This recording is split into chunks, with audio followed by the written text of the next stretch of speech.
तस्यै वाच ईशाना चारुमामिहवादये योऽन्तः प्रविश्य मम वाचमिमां प्रसुप्तां सजीवयत्यखिलशक्तिधरस्वधाम्ना अन्यांश्च हस्तचरणश्रवणत्वकालीन् प्राणान्नमो भगवते पुरुषाय तुच्छम्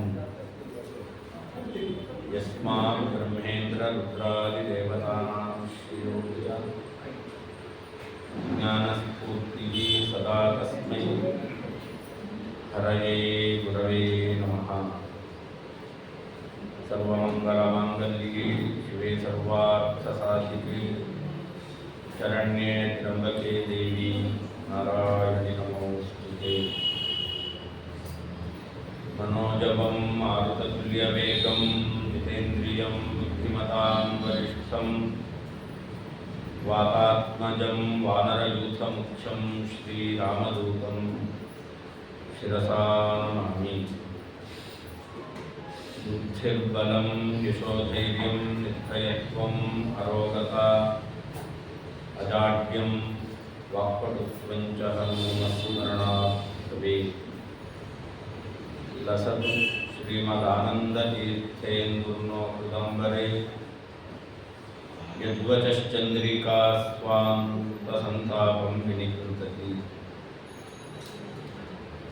भवति यदनुभावादेडमुकोऽपि वाग्मी जडमतिरपि जन्तुः जायते प्राज्ञमौलिः।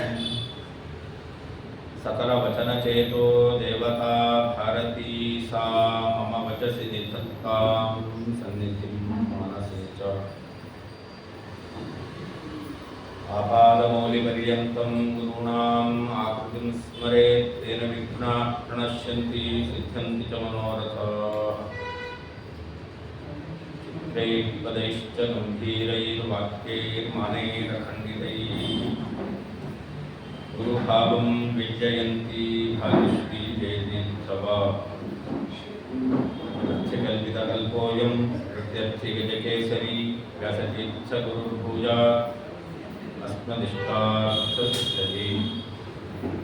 नमो विद्याविरक्त्यादि सद्गुणौघाकरानहं वादिराजगुरून् वन्दे हयग्रीवपदाश्रयान्।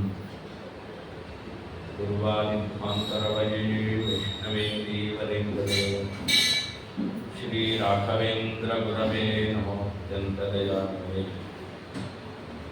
अनवद्यात्मचारित्र्यं वादिखद्योतभास्करं विद्यामान्यगुरुं वन्दे विद्याविद्योतभास्करम्। ज्ञानसद्भक्तिवैराग्यलक्ष्मीभिः परिरम्भितः विश्वेशो हृदये स्थित्वा वाग्व्यापारं करोति। तपस्वाध्यायशुश्रूषारतं मुनिं विश्वेशमिष्टदं वन्दे परिव्राट्चक्रवर्तिनम्। श्रीगुरुभ्यो नमः। हरिः ओम्। हयग्रीव हयग्रीव हयग्रीवेति यो वदेत् तस्य निस्सरते वाणी जन्मकन्या प्रवाहवत्। नारायणं नमस्कृत्य नरं चैव नरोत्तमं देवीं सरस्वतीं व्यासं ततो जयमुदीरयेत्। स्वस्तिस्तु समस्तजगताम् अशेषसन्मङ्गलानि भवन्तु। ಅಧಿಕ ಮಾಸ ಅದನ್ನು ಅನೇಕ ಹೆಸರುಗಳಲ್ಲಿ ಕರೀತಾರೆ ಅನ್ನೋದನ್ನು ಮನನ ಮಾಡಿದೆವು. ಪುರುಷೋತ್ತಮ ಮಾಸ ವಿಶೇಷವಾಗಿ ಭಗವಂತನನ್ನು ಪುರುಷೋತ್ತಮ ಅಂತ ಚಿಂತನೆ ಮಾಡಿದರೆ ಪುರುಷೋತ್ತಮ ರೂಪಿಯಾದ ಪರಮಾತ್ಮ ನಮ್ಮನ್ನು ಅನುಗ್ರಹಿಸುತ್ತಾನೆ.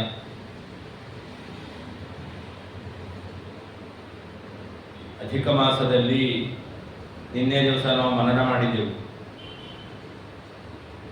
ಅಧಿಕ ಮಾಸದ ಮಹಿಮೆಯನ್ನು ಹೇಳುವಂತಹ ಪುಸ್ತಕ ಇದ್ರೇನೆ ಒಂದು ಆ ಮನೆ ತೀರ್ಥ ಕ್ಷೇತ್ರವಾಗುತ್ತೆ ಅಂತ. ಇನ್ನ ತಾನೇ ಅಧಿಕ ಮಾಸದ ಮಹಿಮೆಯ ಆ ಎಲ್ಲ ವಿಚಾರವನ್ನು ಬರೆದು ಮನೆಯಲ್ಲಿ ಇಟ್ಕೊಳ್ಬೇಕು. ಲಿಖಿತ್ವಾ ಧಾರಯೇದ್ಯಸ್ತು ಗೃಹೇ ಮಾಹಾತ್ಮ್ಯಮುತ್ತಮಂ ತದ್ಗೃಹೇ ಸರ್ವತೀರ್ಥಾನಿ ವಿಲಸಂತಿ ನಿರಂತರಂ. ಯಾರು ತಾನೇ ಸ್ವತಃ ತನ್ನ ಕೈಯಿಂದ ಅಧಿಕ ಮಾಸದ ಮಹಿಮೆಯನ್ನು ಬರೆದು ತನ್ನ ಮನೆಯಲ್ಲಿಟ್ಕೊಳ್ತಾ ಇದ್ದಾನೋ ಆ ಮನೆ ಅದು ಸಕಲ ತೀರ್ಥಗಳ ಸಾನ್ನಿಧ್ಯದಿಂದ ಕೂಡಿದ ಮನೆ ಆಗುತ್ತದೆ. ಒಂದು ತೀರ್ಥಗಳ ಸನ್ನಿಧಾನ ಅಂತ, ಇನ್ನೊಂದು ತೀರ್ಥ ಅಂತಂದರೆ ತಂದೆ ತಾಯಿಗಳು. ಮನೆಯಲ್ಲಿ ತಂದೆ ತಾಯಿಗಳಿರಬೇಕು, ತೀರ್ಥರೂಪರು ಅಂತ ಕರೀತಾರೆ ಯಾರನ್ನ? ತಂದೆ ತಾಯಿಗಳನ್ನು. ಯಾಕೆ ಅಂತಂದರೆ ಅವರು ನಮ್ಮನ್ನು ತೀರ್ ಅಂದರೆ ದಾಟೋದು, ಅಂದರೆ ಇರೋದು, ಸಂಸಾರವನ್ನು ದಾಟಿ ಇರುವಂತೆ ಸುಖದಿಂದ ಇರುವಂತೆ ನಮಗೆ ಮಾರ್ಗದರ್ಶನ ಮಾಡುವವರು. ಯಾವ ತಂದೆ ತಾಯಿಗಳು ತಮ್ಮ ಮಕ್ಕಳನ್ನು ಕೆಟ್ಟ ದಾರಿಯಲ್ಲಿ ಹೋಗಿ ಅಂತ ಒಂದೂ ಮಾತನ್ನು ಹೇಳಲ್ಲ, ಮನಸ್ಸಿನಲ್ಲಿ ಚಿಂತನೆಯನ್ನೂ ಮಾಡಲ್ಲ. ಮಕ್ಕಳು ಹಾಳಾಗಿದ್ರೂ ಕೂಡ ಮಕ್ಕಳಿಗೆ ಸರಿಯಾದ ದಾರಿಯಲ್ಲಿ ಹೋಗಬೇಕು ಅಂತ ಹೇಳ್ತಾರೆ ವಿನಃ ಮಕ್ಕಳನ್ನು ಎಂದೂ ತಂದೆ ತಾಯಿಗಳು, ಅವರು ಧಾರ್ಮಿಕರೇ ಆಗಲಿ ಅಥವಾ ಧರ್ಮ ತಿಳಿಯದವರೇ ಆಗಲಿ, ಅಂತೂ ಆ ಮಗು ಒಳ್ಳೆಯದಾಗಿ ಬೆಳಿಬೇಕು ಅಂತಂತಾರೆ. ಹಾಗಾದರೆ ಆ ಮಗು ಇಹದಲ್ಲಿ ತೀರ್ಥ ಒಳ್ಳೆಯ ಹೆಸರಿನಿಂದ ಇರಬೇಕು, ಅಥವಾ ಪರದಲ್ಲಿ ಅವನು ಒಳ್ಳೆಯ ಲೋಕವನ್ನು ಪಡೆಯಬೇಕು ಅಂತ ಇಂತಹ ತೀರ್ಥ ಅವರು ಮನೆಯಲ್ಲಿರ್ತಾರೆ. ಯಾರಿಗೆ ಈ ಅಧಿಕ ಮಾಸದ ಧರ್ಮಾಚರಣೆ, ಪ್ರತಿಯೊಂದು ಮಾಸದ ಧರ್ಮಾಚರಣೆ ಮಹತ್ವ ತಿಳಿದಿದೆಯೋ ಅಂತಹ ವ್ಯಕ್ತಿಗಳು ತಮ್ಮ ತಂದೆ ತಾಯಿಗಳನ್ನು ಮನೆಯಿಂದ ಹೊರಗಾಕುವವರಲ್ಲ. ಕೇವಲ ತಾವು ಪಡೆದಂಥ ಮಕ್ಕಳು ಅಂತಲ್ಲ, ತಮ್ಮ ಮನೆಗೆ ಬಂದಂಥವರು ಅಳಿಯ ಆಗಬಹುದು, ಸೊಸೆ ಆಗಬಹುದು, ಅವರಿಗೂ ಕೂಡ ಆ ಬುದ್ಧಿ ಇರ್ತಕ್ಕಂಥದ್ದು ಬರೋದಿಲ್ಲ. ಹೀಗೆ ಅಧಿಕ ಮಾಸದ ಮಹಿಮೆಯನ್ನು ಬರೆದು ಆ ಪುಸ್ತಕವನ್ನು ಮನೆಯಲ್ಲಿ ಇಟ್ಕೊಳ್ಬೇಕು ಅಂತ. ಇನ್ನೊಂದು ಹೇಳ್ತಾರೆ, ಪುರುಷೋತ್ತಮ ಮಾಹಾತ್ಮ್ಯಂ ಲೇಖಯಿತ್ವಾ ದ್ವಿಜನ್ಮನೆ ಸಂಭೂಷ್ಯ ವಸ್ತ್ರಭೂಷಾಭಿ ವಿಧಿನಾಯ ಪ್ರಯಚ್ಛತಿ ಕುಲತ್ರಯಂ ಸಮುದ್ಧೃತ್ಯ ಗೋಲೋಕಂ ಯಾತಿ ದುರ್ಲಭಂ ಯತ್ರಾಸ್ತೆ ಗೋಪಿಕಾ ವೃಂದೈಃ ವೇಷ್ಟಿತಃ ಪುರುಷೋತ್ತಮಃ. ತನ್ನ ಕೈಯಿಂದ ಅಧಿಕ ಮಾಸದ ಮಹಿಮೆಯನ್ನು ಬರೆದು ಬ್ರಾಹ್ಮಣರಿಗೆ ದಾನವನ್ನು ಮಾಡಬೇಕಂತ. ಮನೆಯಲ್ಲಿ ಇಟ್ಕೊಳ್ಳೋದು ಶ್ರೇಷ್ಠ. ಮನೆಯಲ್ಲಿ ಪುಸ್ತಕಗಳನ್ನು ಇಟ್ಕೊಳ್ತಕ್ಕಂಥ ದುರಭ್ಯಾಸ ನಮಗಿಲ್ಲ, ಅದು ಈಗಿನ ಕಾಲದಲ್ಲಿ ದುರಭ್ಯಾಸ ಆಗಿದೆ. ವಾಸ್ತವಿಕವಾಗಿ ಎಲ್ಲ ಶಾಸ್ತ್ರ ಗ್ರಂಥಗಳು ಮನೆಯಲ್ಲಿ ಇರಬೇಕು. ಒಂದಲ್ಲ ಒಂದು ದಿವಸ ಓದೋಣ ಅಂತ ಮನಸ್ಸು ಬಂದೀತು, ಆದರೆ ನಾವು ಪುಸ್ತಕವನ್ನು ಇಟ್ಕೊಳ್ಳಲ್ಲ, ಜಾಗ ಇಲ್ಲ ಅಂತೇವೆ. ಟಿವಿ ಇಡ್ಲಿಕ್ಕೆ, ವಾಷಿಂಗ್ ಮಿಷಿನ್ ಇಡ್ಲಿಕ್ಕೆ ಎಲ್ಲ ವ್ಯವಸ್ಥೆ ಮಾಡ್ಕೊಂಡಿರ್ತೇವೆ. ಪುಸ್ತಕ ಇಟ್ಕೊಳ್ಳಿಕ್ಕೆ ಮಾತ್ರ ಜಾಗ ಇರೋದು. ಮನೆ ಚೆನ್ನಾಗಿ ಕಟ್ಕೊಂಡಿರ್ತೇವೆ, ದೇವರ ಮನೆಯೇ ಇರೋದಿಲ್ಲ. ಈ ರೀತಿಯಲ್ಲಿ ನಮ್ಮದೆಲ್ಲ ವ್ಯವಸ್ಥೆಗಳು. ಅಂತೂ ಮನೆಯಲ್ಲಿ ಇಟ್ಕೊಳ್ಳಿಲ್ಲ ಅಂದ್ರೂ ಪರವಾಗಿಲ್ಲ. ಲೇಖಯಿತ್ವ ದ್ವಿಜನ್ಮನೆ ಅಂತ ಹೇಗೆ ಕೊಡಬೇಕು? ಸಂಭೂಷ್ಯ ವಸ್ತ್ರಭೂಷಾಭಿ, ಆ ಪುಸ್ತಕವನ್ನು ಅಲಂಕಾರ ಮಾಡಿ ಆ ಬ್ರಾಹ್ಮಣನಿಗೂ ಕೂಡ ಅಲಂಕಾರಿಕವಾದ ವಸ್ತುಗಳನ್ನು ಕೊಟ್ಟು, ವಸ್ತ್ರಾದಿಗಳನ್ನು ಕೊಟ್ಟು ದಾನವನ್ನು ಮಾಡಬೇಕಂತ. ಈ ದಾನ ಮಾಡಿದ್ರಿಂದ ಏನು ಫಲಪ್ರಾಪ್ತಿಯಾಗುತ್ತೆ? ಕುಲತ್ರಯಂ ಸಮುದ್ಧೃತ್ಯ, ತನ್ನ ಮೂರು ಕುಲದವರು, ಪಿತಾಮಹ ಪ್ರಪಿತಾಮಹ ಅಂತೇನು ಹೇಳ್ತೇವೆ, ಈ ಮೂರು ಕುಲದವರು ಉದ್ಧಾರವನ್ನು ಹೊಂದುತ್ತಾ ಇದ್ದಾರೆ. ಇವನು ಗೋಲೋಕಕ್ಕೆ ಹೋಗುತ್ತಾನೆ. ಆ ಗೋಲೋಕದಲ್ಲಿ ಯಾರಿದ್ದಾರೆ? ಗೋಪಾಲಕ ಕೃಷ್ಣ ಪರಮಾತ್ಮ ಇದ್ದಾನಂತೆ. ಕೃಷ್ಣ ಪರಮಾತ್ಮನಿಂದ ಕೂಡಿರುವಂತಹ ಆ ಲೋಕವನ್ನು ಅವನು ಸೇರ್ತಾ ಇದ್ದಾನೆ. ಹಾಗೆ ಇನ್ನೊಂದು ಹೇಳ್ತಾರೆ, ದಾಸರು ಹೇಳ್ತಾರೆ, ನಮ್ಮ ಕೈ ಅದು ದಾನಕ್ಕೆ ಬಾರಾದಿ ಕೈ ಅಂತಾರೆ. ಕೈ ಕೊಡ್ಲಿಕ್ಕೆ ಬರೋದಿಲ್ಲ. ಹೇಳ್ತಾ ಇರ್ತಾರೆ ಪುರೋಹಿತರು, ಅಧಿಕ ಮಾಸ ಬಂತು, 30 ದಿವಸವು 1 ತಿಂಗಳು ಕೂಡ ಪರಮಾತ್ಮನನ್ನು ಕುರಿತು ಹೋಮ ಮಾಡೋಣ ಅಂತ ಹಮ್ಮಿಕೊಂಡಿದ್ದೇವೆ. ಬೇಡ, 1 ದಿವಸ ಆದರೂ ಹೋಮ ಮಾಡಿದ್ದೇವೆ. ಹೋಮ ಮಾಡುವಾಗ ಪುರೋಹಿತರು ಹೇಳ್ತಾರೆ, ಅಮ್ಮ ಯಜಮಾನರ ಕೈ ಹಿಡ್ಕೋ ಅಂತ. ಎಷ್ಟು ಸರ್ತಿ ಈ ಪುರೋಹಿತರು ಹೇಳ್ತಾರೆ, ಕೈ ಬಿಡ್ತಾನೆ ಇರ್ತಾಳೆ. ಪುನಃ ಕೈ ಹಿಡ್ಕೋ ಅಂತ ಇರ್ತಾರೆ. ಆ ಕೈ ಹಿಡ್ಕೋ ಅಂತ ಪುರೋಹಿತರು ಹೇಳಿರ್ತಾರಲ್ಲ, ಕೊನೆಯಲ್ಲಿ ಕೈ ಹಿಡಿತಾಳೆ, ದಕ್ಷಿಣೆ ಕೊಡಬೇಕಾದ್ರೆ. ಹಾಗಾಗಬಾರ್ದು. ಅದಕ್ಕೆ ಹೇಳ್ತಾರೆ, ವಿತ್ತಶಾಠ್ಯಂ ಅಕುರ್ವಾಣ ದಾನಂ ದದ್ಯಾದ್ವಿಜಾತಯೇ ವಿದ್ಯಮಾನೇ ಧನೇ ಶಾಠ್ಯಂ ಕುರ್ವಾಣೋ ರೌರವಂ ರಜೇ. ಒಂದು ವೇಳೆ ಬೇಕಾದಷ್ಟು ಸಂಪತ್ತಿದ್ದು, ಮಹಾಭಾರತದ ಒಂದು ಕಥೆ ಬರುತ್ತೆ.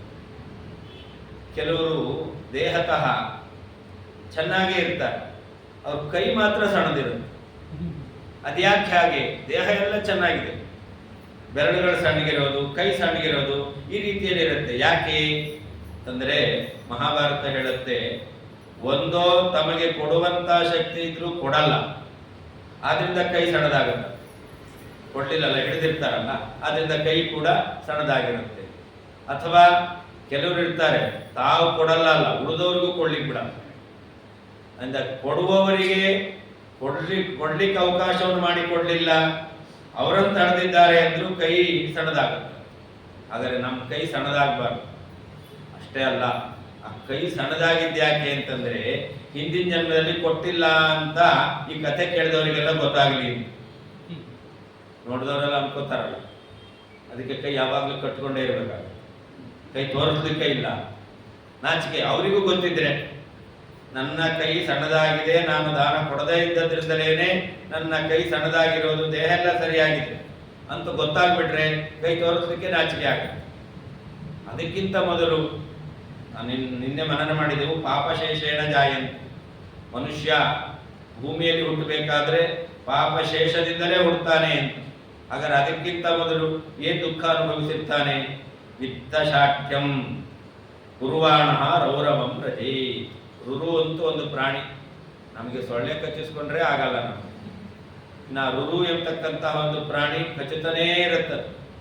ಅಂತಹ ಪ್ರಾಣಿಗಳಿರುವಂತಹ ಒಂದು ನರಕ, ಅಲ್ಲಿ ಹೋಗಿ ದುಃಖವನ್ನು ಅನುಭವಿಸ್ತಾನಂತೆ. ಯಾರು ಸಂಪತ್ತಿದ್ದು ಯಾರು ಜಿಪಣತನವನ್ನು ಮಾಡುತ್ತಾನೋ ಅಂತಹ ವ್ಯಕ್ತಿ. ವಿದ್ಯಮಾನೇ ಧನೇ, ಧನ ಇದೆ, ಕೊಡೋದಿಲ್ಲ. ಇಲ್ಲವೇ ಇಲ್ಲ ಅಂತಂದ್ರೆ ದೇವರು ನನಗೆ ಈ ಜನ್ಮದಲ್ಲಿ ಕೊಟ್ಟಿಲ್ಲ, ನನಗೆ ಕೊಡ್ಲಿಕ್ಕಾಗ್ತಾ ಇಲ್ಲ, ಮುಂದಾದರೂ ಕೊಡ್ಲಿ, ನಾನು ಕೊಡ್ತೇನೆ ಅಂತ ಭಾವಿಸಿದ್ರೆ ಸಾಕದು. ಅವನಿಗೆ ಮುಂದಿನ ಜನ್ಮದಲ್ಲಿ ಪರಮಾತ್ಮ ಧನವನ್ನು ಕೊಡ್ತಾನೆ, ಧನ ಕೊಡುವ ಬುದ್ಧಿಯನ್ನು ಕೊಡ್ತಾನೆ. ಯಾರಿಗೆ ಧನ ಇಲ್ಲವೋ, ಅಯ್ಯೋ ನನಗೆ ಕೊಡ್ಲಿಕ್ಕಾಗಲಿಲ್ಲ ಅಂತ ಪಶ್ಚಾತ್ತಾಪ ಪಡಬೇಕಂತ. ಕೆಲವರು ತಾನು ಕೊಡಲ್ಲ, ಉಳಿದವ್ರು ಕೊಡ್ತಾ ಇದ್ರೆ ಹೊಟ್ಟೆ ಹೊರ್ಕೋತಾರೆ. ಅದನ್ನಂತೂ ಖಂಡಿತ ಮಾಡಬಾರದು. ಧನ ಇದ್ದಾಗ ತಾವು ಉದಾರ ಮನಸ್ಸಿನಿಂದ ದಾನವನ್ನು ಮಾಡಬೇಕು. ಅಂತಹ ವ್ಯಕ್ತಿಗಳಿಗೆ ಪರಮಾತ್ಮ ಅನುಗ್ರಹವನ್ನು ಮಾಡುತ್ತಾನೆ. ಹೀಗೆ ಧನ ಶಾಠ್ಯ ನಿಪುಣತನ ಎಂತಕ್ಕಂಥದ್ದು ಮಾಡಬಾರದು. ಹಾಗೆ ಇನ್ನೊಂದು ಸುಲಭವಾದದ್ದು, ಭಾಗವತ ಗ್ರಂಥ ದಾನವನ್ನು ಮಾಡಬೇಕಂತ ಬೃಹನ್ನಾರದೀಯ ಪುರಾಣ ಹೇಳುತ್ತೆ. ಅಧಿಕ ಮಾಸದಲ್ಲಿ ಶ್ರೀಮದ್ಭಾಗವತಂ ದದ್ಯಾತ್ ವೈಷ್ಣವಾಯ ದ್ವಿಜನ್ಮನೆ ಶಕ್ತೇಶ್ಚೆನ್ನ ವಿಲಂಬೇತ ಚಲಮಾಯುರ್ವಿಚಾರಯನ್. ಶ್ರೀಮದ್ ಭಾಗವತ ಗ್ರಂಥವನ್ನು ದಾನ ಮಾಡಬೇಕಂತ. ಸರಿ, ಈ ವರ್ಷ ಅಧಿಕ ಮಾಸ ಬಂದಿದೆ, ಈ ವರ್ಷ ಕೊಡ್ಲಿಕ್ಕಾಗಲಿಲ್ಲ, ಮುಂದಿನ 3 ವರ್ಷ ಬಿಟ್ಟರೆ ಪುನಃ ಅಧಿಕ ಮಾಸ ಬರುತ್ತೆ, ಅವಾಗ ಕೊಡೋಣ ಅಂತ ಏನಾದರೂ ಯೋಚನೆ ಮಾಡ್ತಾನೆ ಅಂತಂದ್ರೆ ಅದಕ್ಕೆ ಹೇಳ್ತಾರೆ, ಚಲಂ ಆಯುಹು ವಿಚಾರಯನ್. ನೀರಿನ ಮೇಲಿನ ಗುಳ್ಳೆ ನಮ್ಮ ಆಯುಷ್ಯ ಎಷ್ಟೊತ್ತಿರುತ್ತೆ?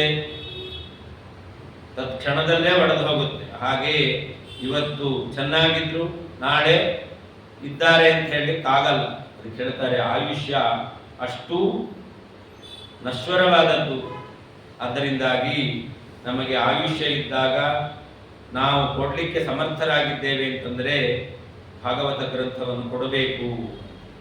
ಕೆಲವರಿಗೆ ಪುಸ್ತಕ ಬೇಕು ಅಂತಿರುತ್ತೆ, ಅಧ್ಯಯನಶೀಲರಾಗಿರ್ತಾರೆ, ಅವರಿಗೆ ಪುಸ್ತಕ ತೆಗೆದುಕೊಳ್ಳಿಕ್ಕೆ ಆಗಲ್ಲ.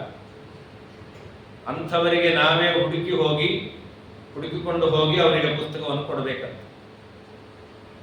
ಇದಕ್ಕೂ ಒಂದು ಫಲವನ್ನು ಹೇಳ್ತಾರೆ. ಯಾರಿಗೆ ಯಾವುದರ ಅವಶ್ಯಕತೆ ಇದೆಯೋ ಅದನ್ನು ನಾವು ತಿಳಿದು ಅಲ್ಲಿಗೆ ಹೋಗಿ ಕೊಡ್ತೇವೆ ಅಂತಂದ್ರೆ ಮುಂದಿನ ಜನ್ಮದಲ್ಲಿ ನಮಗೆ ಯಾವುದರ ಅವಶ್ಯಕತೆ ಇರುತ್ತೋ ಅದು ನಾವು ಬೇಡದೇನೆ ನಮ್ಮ ಹತ್ರ ಬರುತ್ತೆ. ನಾವು ಈ ಜನ್ಮದಲ್ಲಿ ಯಾರಿಗೆ ಏನು ಬೇಕಾಗಿದೆ ಅಂತ ನಾವೇ ಕೇಳಿ ತಿಳಿದು ಅವರಿಗೆ ಅಲ್ಲೇ ಹೋಗಿ ದಾನ ಮಾಡ್ತೇವೆ ಅಂತಂದ್ರೆ, ನಾವೆಲ್ಲ ಹೇಳ್ತೇವೆ ದಾನ ಕೊಡಬೇಕಾದ್ರೆ ಮನೆಗೆ ಕರೆದು ಕೊಡೋದಕ್ಕಿಂತಲೂ ಕೂಡ ಅವ್ರು ಎಲ್ಲಿದ್ದಾರೋ ಪುಣ್ಯಾತ್ಮರು ಅಲ್ಲಿಗೆ ಹೋಗಿ ನಾವು ದಾನ ಕೊಟ್ರೆ ದೇವರು ನಾವಿಲ್ಲ ಇದ್ದಲ್ಲಿಗೇನೆ ಎಲ್ಲವನ್ನು ಕೂಡ ಸಪ್ಲೈ ಮಾಡ್ತಾನೆ. ನಮಗೆಲ್ಲ ಈಗಿನ ಕಾಲದಲ್ಲಿ ಅನ್ಸುತ್ತೆ ನಾವು ಹಿಂದಿನ ಜನ್ಮದಲ್ಲಿ ಎಷ್ಟು ಸಪ್ಲೈ ಮಾಡಿದ್ವು ಏನೋ. ಯಾಕೆ ಅಂದ್ರೆ ಆರ್ಡರ್ ಮಾಡಿದ ಕೂಡಲೇ ಮನೆಗೆ ಬಂದ್ಬಿಡುತ್ತೆ. ಏನೇ ಆದ್ರೂ ಆರ್ಡರ್ ಮಾಡಿದ್ರೆ ಮನೆಗೆ ಬಂದ್ಬಿಡುತ್ತೆ. ನಾವೀಗ ಅಂಗಡಿಗೆ ಹೋಗಿ ಖರೀದಿ ಮಾಡಬೇಕಾಗೇ ಇಲ್ಲ. ಆ ರೀತಿಯಲ್ಲಿ ಅಲ್ಲ, ಅದು ನಾವು ದುಡ್ಡು ಕೊಟ್ಟು ತಗೊಂಡಿದ್ದು. ನಮಗೆ ಬೇಕಾದ ಪದಾರ್ಥ ಅದು ತಾನಾಗೇ ಒದಗಿ ಬರತಕ್ಕಂಥದ್ದಿದೆಯಲ್ಲ, ಅದು ಭಗವಂತ ಕರುಣಿಸ್ತಾನ. ಶ್ರೀಮದ್ ಭಾಗವತಂ ಸಾಕ್ಷಾತ್ ಭಗವದ್ ರೂಪಮದ್ಭುತಂ ಯೋ ದದ್ಯಾತ್ ವೈಷ್ಣವಾಯೈವ ಪಂಡಿತಾಯ ತ್ರಿಜನ್ಮನೆ. ಈ ಭಾಗವತ ಅಂತಂದ್ರೆ ಶ್ರೀಮದ್ ಭಾಗವತಂ ಪ್ರತ್ಯಕ್ಷ ಕೃಷ್ಣ ಏವಹಿ ಅಂತ ಭಾಗವತದಲ್ಲಿಯೇ ಭಾಗವತ ಮಹಿಮೆಯಲ್ಲಿ ಹೇಳಿದ್ದಾರೆ. ಹಾಗೆ ಇಲ್ಲೂ ಕೂಡ ಹೇಳ್ತಾರೆ. ಭಾಗವತ ಅಂತಂದ್ರೆ ಸಾಕ್ಷಾತ್ ಭಗವತ್ ರೂಪಂ, ಭಗವಂತನನ್ನು ಆ ಪುಸ್ತಕದಲ್ಲಿ ಸನ್ನಿಹಿತನಾಗಿದ್ದಾನೆ ಅಂತ ಭಾವಿಸಿ ಆ ಪರಮಾತ್ಮನನ್ನು ನಾನು ಈ ಪುಸ್ತಕದಲ್ಲಿ ಸನ್ನಿಹಿತನಾಗಿದ್ದಾನೆ, ಈ ಪುಸ್ತಕದಲ್ಲಿರುವಂತಹ ಎಲ್ಲ ಅಕ್ಷರಗಳಿಂದ ಪ್ರತಿಪಾದ್ಯನಾಗಿದ್ದಾನೆ ಅಂತ ಭಾವಿಸಿ ಅದನ್ನು ದಾನವನ್ನು ಮಾಡಿದರೆ ಭಗವಂತ ಅನುಗ್ರಹವನ್ನು ಮಾಡುತ್ತಾನಂತೆ. ಒಂದು ಒಳ್ಳೆಯದಾಗುತ್ತೆ. ಭಗವಂತನ ದಾನ ಪುಸ್ತಕ ಯಾಕೆ, ಮನೆಯಲ್ಲಿ ಸಾಲಿಗ್ರಾಮ ದೇವರೆಲ್ಲ ಇದೆ ಎಲ್ಲ ಕೊಟ್ಬಿಡೋಣ ಅಂತ. ಆ ರೀತಿಯಲ್ಲ, ತಾನು ಪ್ರತಿ ದಿವಸ ದೇವರ ಆರಾಧನೆಯನ್ನು ಮಾಡಲೇಬೇಕು. ಎಲ್ಲಿಯ ತನಕ ತನಗೆ ವೈಷ್ಣವ ಜನ್ಮ ಇದ್ದು ದೇಹದಲ್ಲಿ ಪೂಜೆಯನ್ನು ಮಾಡಲಿಕ್ಕೆ ಶಕ್ತಿ ಇದೆಯೋ ಅಲ್ಲಿ ತನಕ ತಾನು ಪೂಜೆ ಮಾಡಲೇಬೇಕು. ಸಾಲಗ್ರಾಮ ಶಿಲಾಸ್ಪರ್ಶಂ ಏಕುರ್ವಂತಿ ದಿನೇ ದಿನ, ಪ್ರತಿ ದಿವಸ ಸಾಲಗ್ರಾಮ ಸ್ಪರ್ಶವನ್ನು ಮಾಡಲೇಬೇಕು. ನಮ್ಮ ಎಲ್ಲ ಪಾಪವೂ ಕೂಡ ಪರಿಹಾರವಾಗುತ್ತೆ. ಅದರಿಂದ ಮನೆಯಲ್ಲಿದ್ದಂಥ ದೇವರನ್ನೇ ಕೊಟ್ಬಿಡ್ತೇವೆ, ಭಾಗವತ ಕೊಡೋದೇನು ಅಂತ ಈ ರೀತಿಯಾದಂತಹ ಕೆಟ್ಟ ವಿಚಾರವನ್ನು ಮಾಡಬಾರದು. ಇನ್ನ ಪುರುಷೋತ್ತಮ ಮಾಸ, ಅದರ ಮಹತ್ವವನ್ನು ಅನೇಕ ರೀತಿಯಲ್ಲಿ ವರ್ಣನೆ ಮಾಡುತ್ತಾರೆ. ಅದರಲ್ಲಿಯೂ ಕೂಡ ಅಧಿಕ ಮಾಸದಲ್ಲಿ ದೀಪಾರಾಧನೆ. ಆ ದೀಪಾರಾಧನೆ ಮಹತ್ವ ಏನು? ವೇದೋಕ್ತಾನಿ ಚ ಕರ್ಮಾಣಿ ದಾನಾನಿ ವಿವಿಧಾನಿ ಚ ಪುರುಷೋತ್ತಮ ದೀಪಸ್ಯ ಕಲಾಂ ಅರ್ಹಂತಿ ಷೋಡಶೀಂ. ಮನೆಯಲ್ಲಿ ದೀಪ ಹಚ್ಚಿಡ್ತೇವೆ. ಬೆಳಿಗ್ಗೆ ಎದ್ದು ಶೌಚಾದಿಗಳನ್ನು ಮುಗಿಸಿ ಮುಖ ತೊಳೆದು ಸ್ನಾನ ಮಾಡಿ ದೇವರ ಮುಂದೆ ದೀಪ ಹಚ್ಚಿಡೋದು ಇದ್ದೇ ಇದೆ. ಪುರುಷೋತ್ತಮ ಮಾಸ ನಿಮಿತ್ತ ಇನ್ನೊಂದು ದೀಪವನ್ನು ಹಚ್ಚಿಡಬೇಕು. ನವರಾತ್ರಿಯಲ್ಲಿ ಅಖಂಡ ದೀಪ ಅಂತ ಹಚ್ಚುತ್ತಾರೆ. ಮನೆಯಲ್ಲಿ ಹಚ್ಚುವಂತಹ ದೀಪ ಇದ್ದೇ ಇರುತ್ತೆ. ಅದಲ್ಲದೇನೆ ಅಖಂಡ ದೀಪ ಅಂತ ಹಚ್ಚುವಂತಹ ಕೆಲವೊಂದು ಮನೆಯಲ್ಲಿ ಸಂಪ್ರದಾಯ ಇದೆ. ಅದರಂತೆ ಪುರುಷೋತ್ತಮ ಮಾಸದಲ್ಲಿಯೂ ಕೂಡ ದೇವರ ಮುಂದೆ ನಂದಾದೀಪ ಅದನ್ನು ನಾವು ಹಚ್ಚುತ್ತೇವೆ. ನಂದದ ದೀಪ ಅದು. ಅದೇ ರೀತಿಯಲ್ಲಿ ಪುರುಷೋತ್ತಮ ಮಾಸ ಅಂತ ಆ ನಿಮಿತ್ತದಿಂದ ಪರಮಾತ್ಮ ಪ್ರೀತನಾಗಲಿ ಅಂತ ಆ ದೀಪವನ್ನು ಹಚ್ಚಬೇಕಂತೆ. ದೀಪದ ವೈಶಿಷ್ಟ್ಯ ಏನು?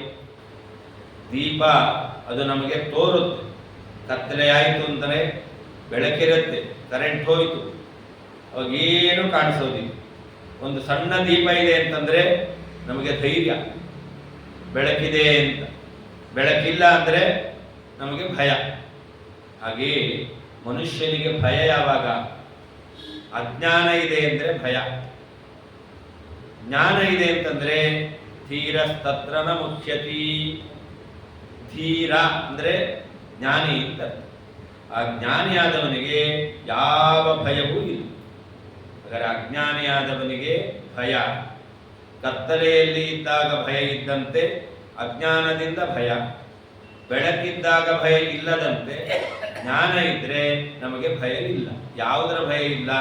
ನರಕದ ಭಯ ಇಲ್ಲ, ದುಃಖದ ಭಯ ಇಲ್ಲ.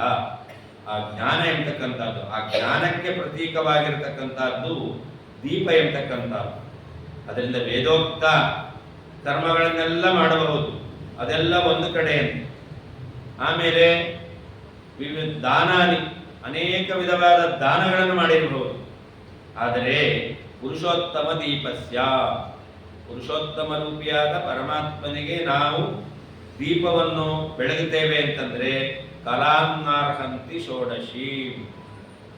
ಅದು ಉಳಿದ ಎಲ್ಲ ಸತ್ಕರ್ಮಗಳ 16ನೇ ಒಂದು ಭಾಗ ಪುಣ್ಯಕ್ಕೂ ಆ ಉಳಿದೆಲ್ಲ ಕರ್ಮಗಳು ಈ ದೀಪದಾನ, ದೀಪ ಪ್ರಜ್ವಾಲನದ 16ನೇ ಒಂದು ಭಾಗದಷ್ಟು ಫಲವನ್ನು ಕೊಡ್ತಕ್ಕಂಥದ್ದಲ್ಲ. ಅಷ್ಟು ದೀಪಕ್ಕೆ ಮಹತ್ವ ಎಂತಕ್ಕಂಥದ್ದು ಇದೆ. ಇನ್ನೊಂದು ಮಾತನ್ನು ಹೇಳ್ತಾರೆ, ತೀರ್ಥಾನಿ ಸಕಲಾನ್ಯೇವ ಶಾಸ್ತ್ರಾಣಿ ಸಕಲಾನಿ ಚ ಪುರುಷೋತ್ತಮ ದೀಪಸ್ಯ ಕಲಾಂನಾರ್ಹಂತಿ ಷೋಡಶಿ. ಸಕಲ ತೀರ್ಥ ಯಾತ್ರೆಗಳನ್ನು ಮಾಡಿರ್ತೇವೆ, ಅನೇಕ ಧರ್ಮಶಾಸ್ತ್ರಾದಿಗಳನ್ನು ಅಧ್ಯಯನ ಮಾಡಿ ಕರ್ಮಗಳನ್ನು ಅನುಷ್ಠಾನ ಮಾಡ್ತಾ ಇರ್ತೇವೆ. ಇದರಿಂದ ಬಂದಂತಹ ಪುಣ್ಯ ಅಧಿಕ ಮಾಸದ ನಿಮಿತ್ತ ಪರಮಾತ್ಮನಿಗೆ ದೀಪವನ್ನು ಹಚ್ಚುತ್ತೇವೆ ಅಂತಂದ್ರೆ ಅದು ಆ ಎಲ್ಲ ಫಲಗಳು ಈ ದೀಪ ಪ್ರಜ್ವಾಲನದ 16ನೇ ಒಂದು ಭಾಗದ ಪುಣ್ಯಕ್ಕೆ ಸಮಾನವಾಗಿದೆ. ಅದರಿಂದ ದೀಪವನ್ನು ಪ್ರಜ್ವಾಲನೆ ಮಾಡಿದರೆ ಬರುವಂತಹ ಪುಣ್ಯ ಅಧಿಕವಾಗಿದೆ. ಯೋಗೋ ಜ್ಞಾನಂ ತಥಾ ಸಾಂಖ್ಯಂ ತಂತ್ರಾಣಿ ಸಕಲಾನ್ಯಪಿ ಪುರುಷೋತ್ತಮ ದೀಪಸ್ಯ ಕಲಾಂನಾರ್ಹಂತಿ ಷೋಡಶಿ. ಯೋಗಾಭ್ಯಾಸ ಮಾಡಿರಬಹುದು, ಶಾಸ್ತ್ರ ಅಧ್ಯಯನ ಮಾಡಿ ಜ್ಞಾನವನ್ನು ಪಡೆದಿರಬಹುದು. ಸಾಂಖ್ಯಂ ಆತ್ಮತತ್ವಾರ್ಥ ವಿಜ್ಞಾನಂ ಸಾಂಖ್ಯಮಿತ್ಯಭಿಧೀಯತೆ, ಆತ್ಮಜ್ಞಾನವನ್ನು ಕೂಡ ಪಡೆದುಕೊಂಡಿರಬಹುದು. ಇಷ್ಟೆಲ್ಲ ಗ್ರಂಥಗಳನ್ನು ಅಧ್ಯಯನ ಮಾಡಿ ಧ್ಯಾನ ಯೋಗದ ಅಭ್ಯಾಸವನ್ನು ಮಾಡಿ ಪುಣ್ಯವನ್ನು ಪಡೆದಿರಬಹುದು. ಆದರೆ ಪರಮಾತ್ಮನ ಎದುರುಗಡೆ ದೀಪವನ್ನು ಹಚ್ಚುತ್ತೇವೆ ಅಂತಂದರೆ ಅದರ ಪುಣ್ಯ ಎಲ್ಲ ಪುಣ್ಯಗಳಿಗಿಂತ ಅಧಿಕವಾದದ್ದು. ಕೃಚ್ಛ್ರ ಚಾಂದ್ರಾಯಣಾದೀನಿ ವ್ರತಾನಿ ನಿಖಿಲಾನಿ ಚ ಪುರುಷೋತ್ತಮ ದೀಪಸ್ಯ ಕಲಾಂನಾರ್ಹಂತಿ ಷೋಡಶಿ. ಕೃಚ್ಛ್ರ ಚಾಂದ್ರಾಯಣ ವ್ರತ ಅಂತ. ಆ ಕೃಚ್ಛ್ರ ಚಾಂದ್ರಾಯಣಾದಿ ವ್ರತಗಳನ್ನು ಮಾಡಿದರೆ ಏನು ಪುಣ್ಯ ಬರುತ್ತೋ ಅದಕ್ಕಿಂತ ಹೆಚ್ಚಿನ ಪುಣ್ಯ ಎಂಬತಕ್ಕಂಥದ್ದು ಈ ದೀಪ ಪ್ರಜ್ವಾಲನದಿಂದ ಇದೆ.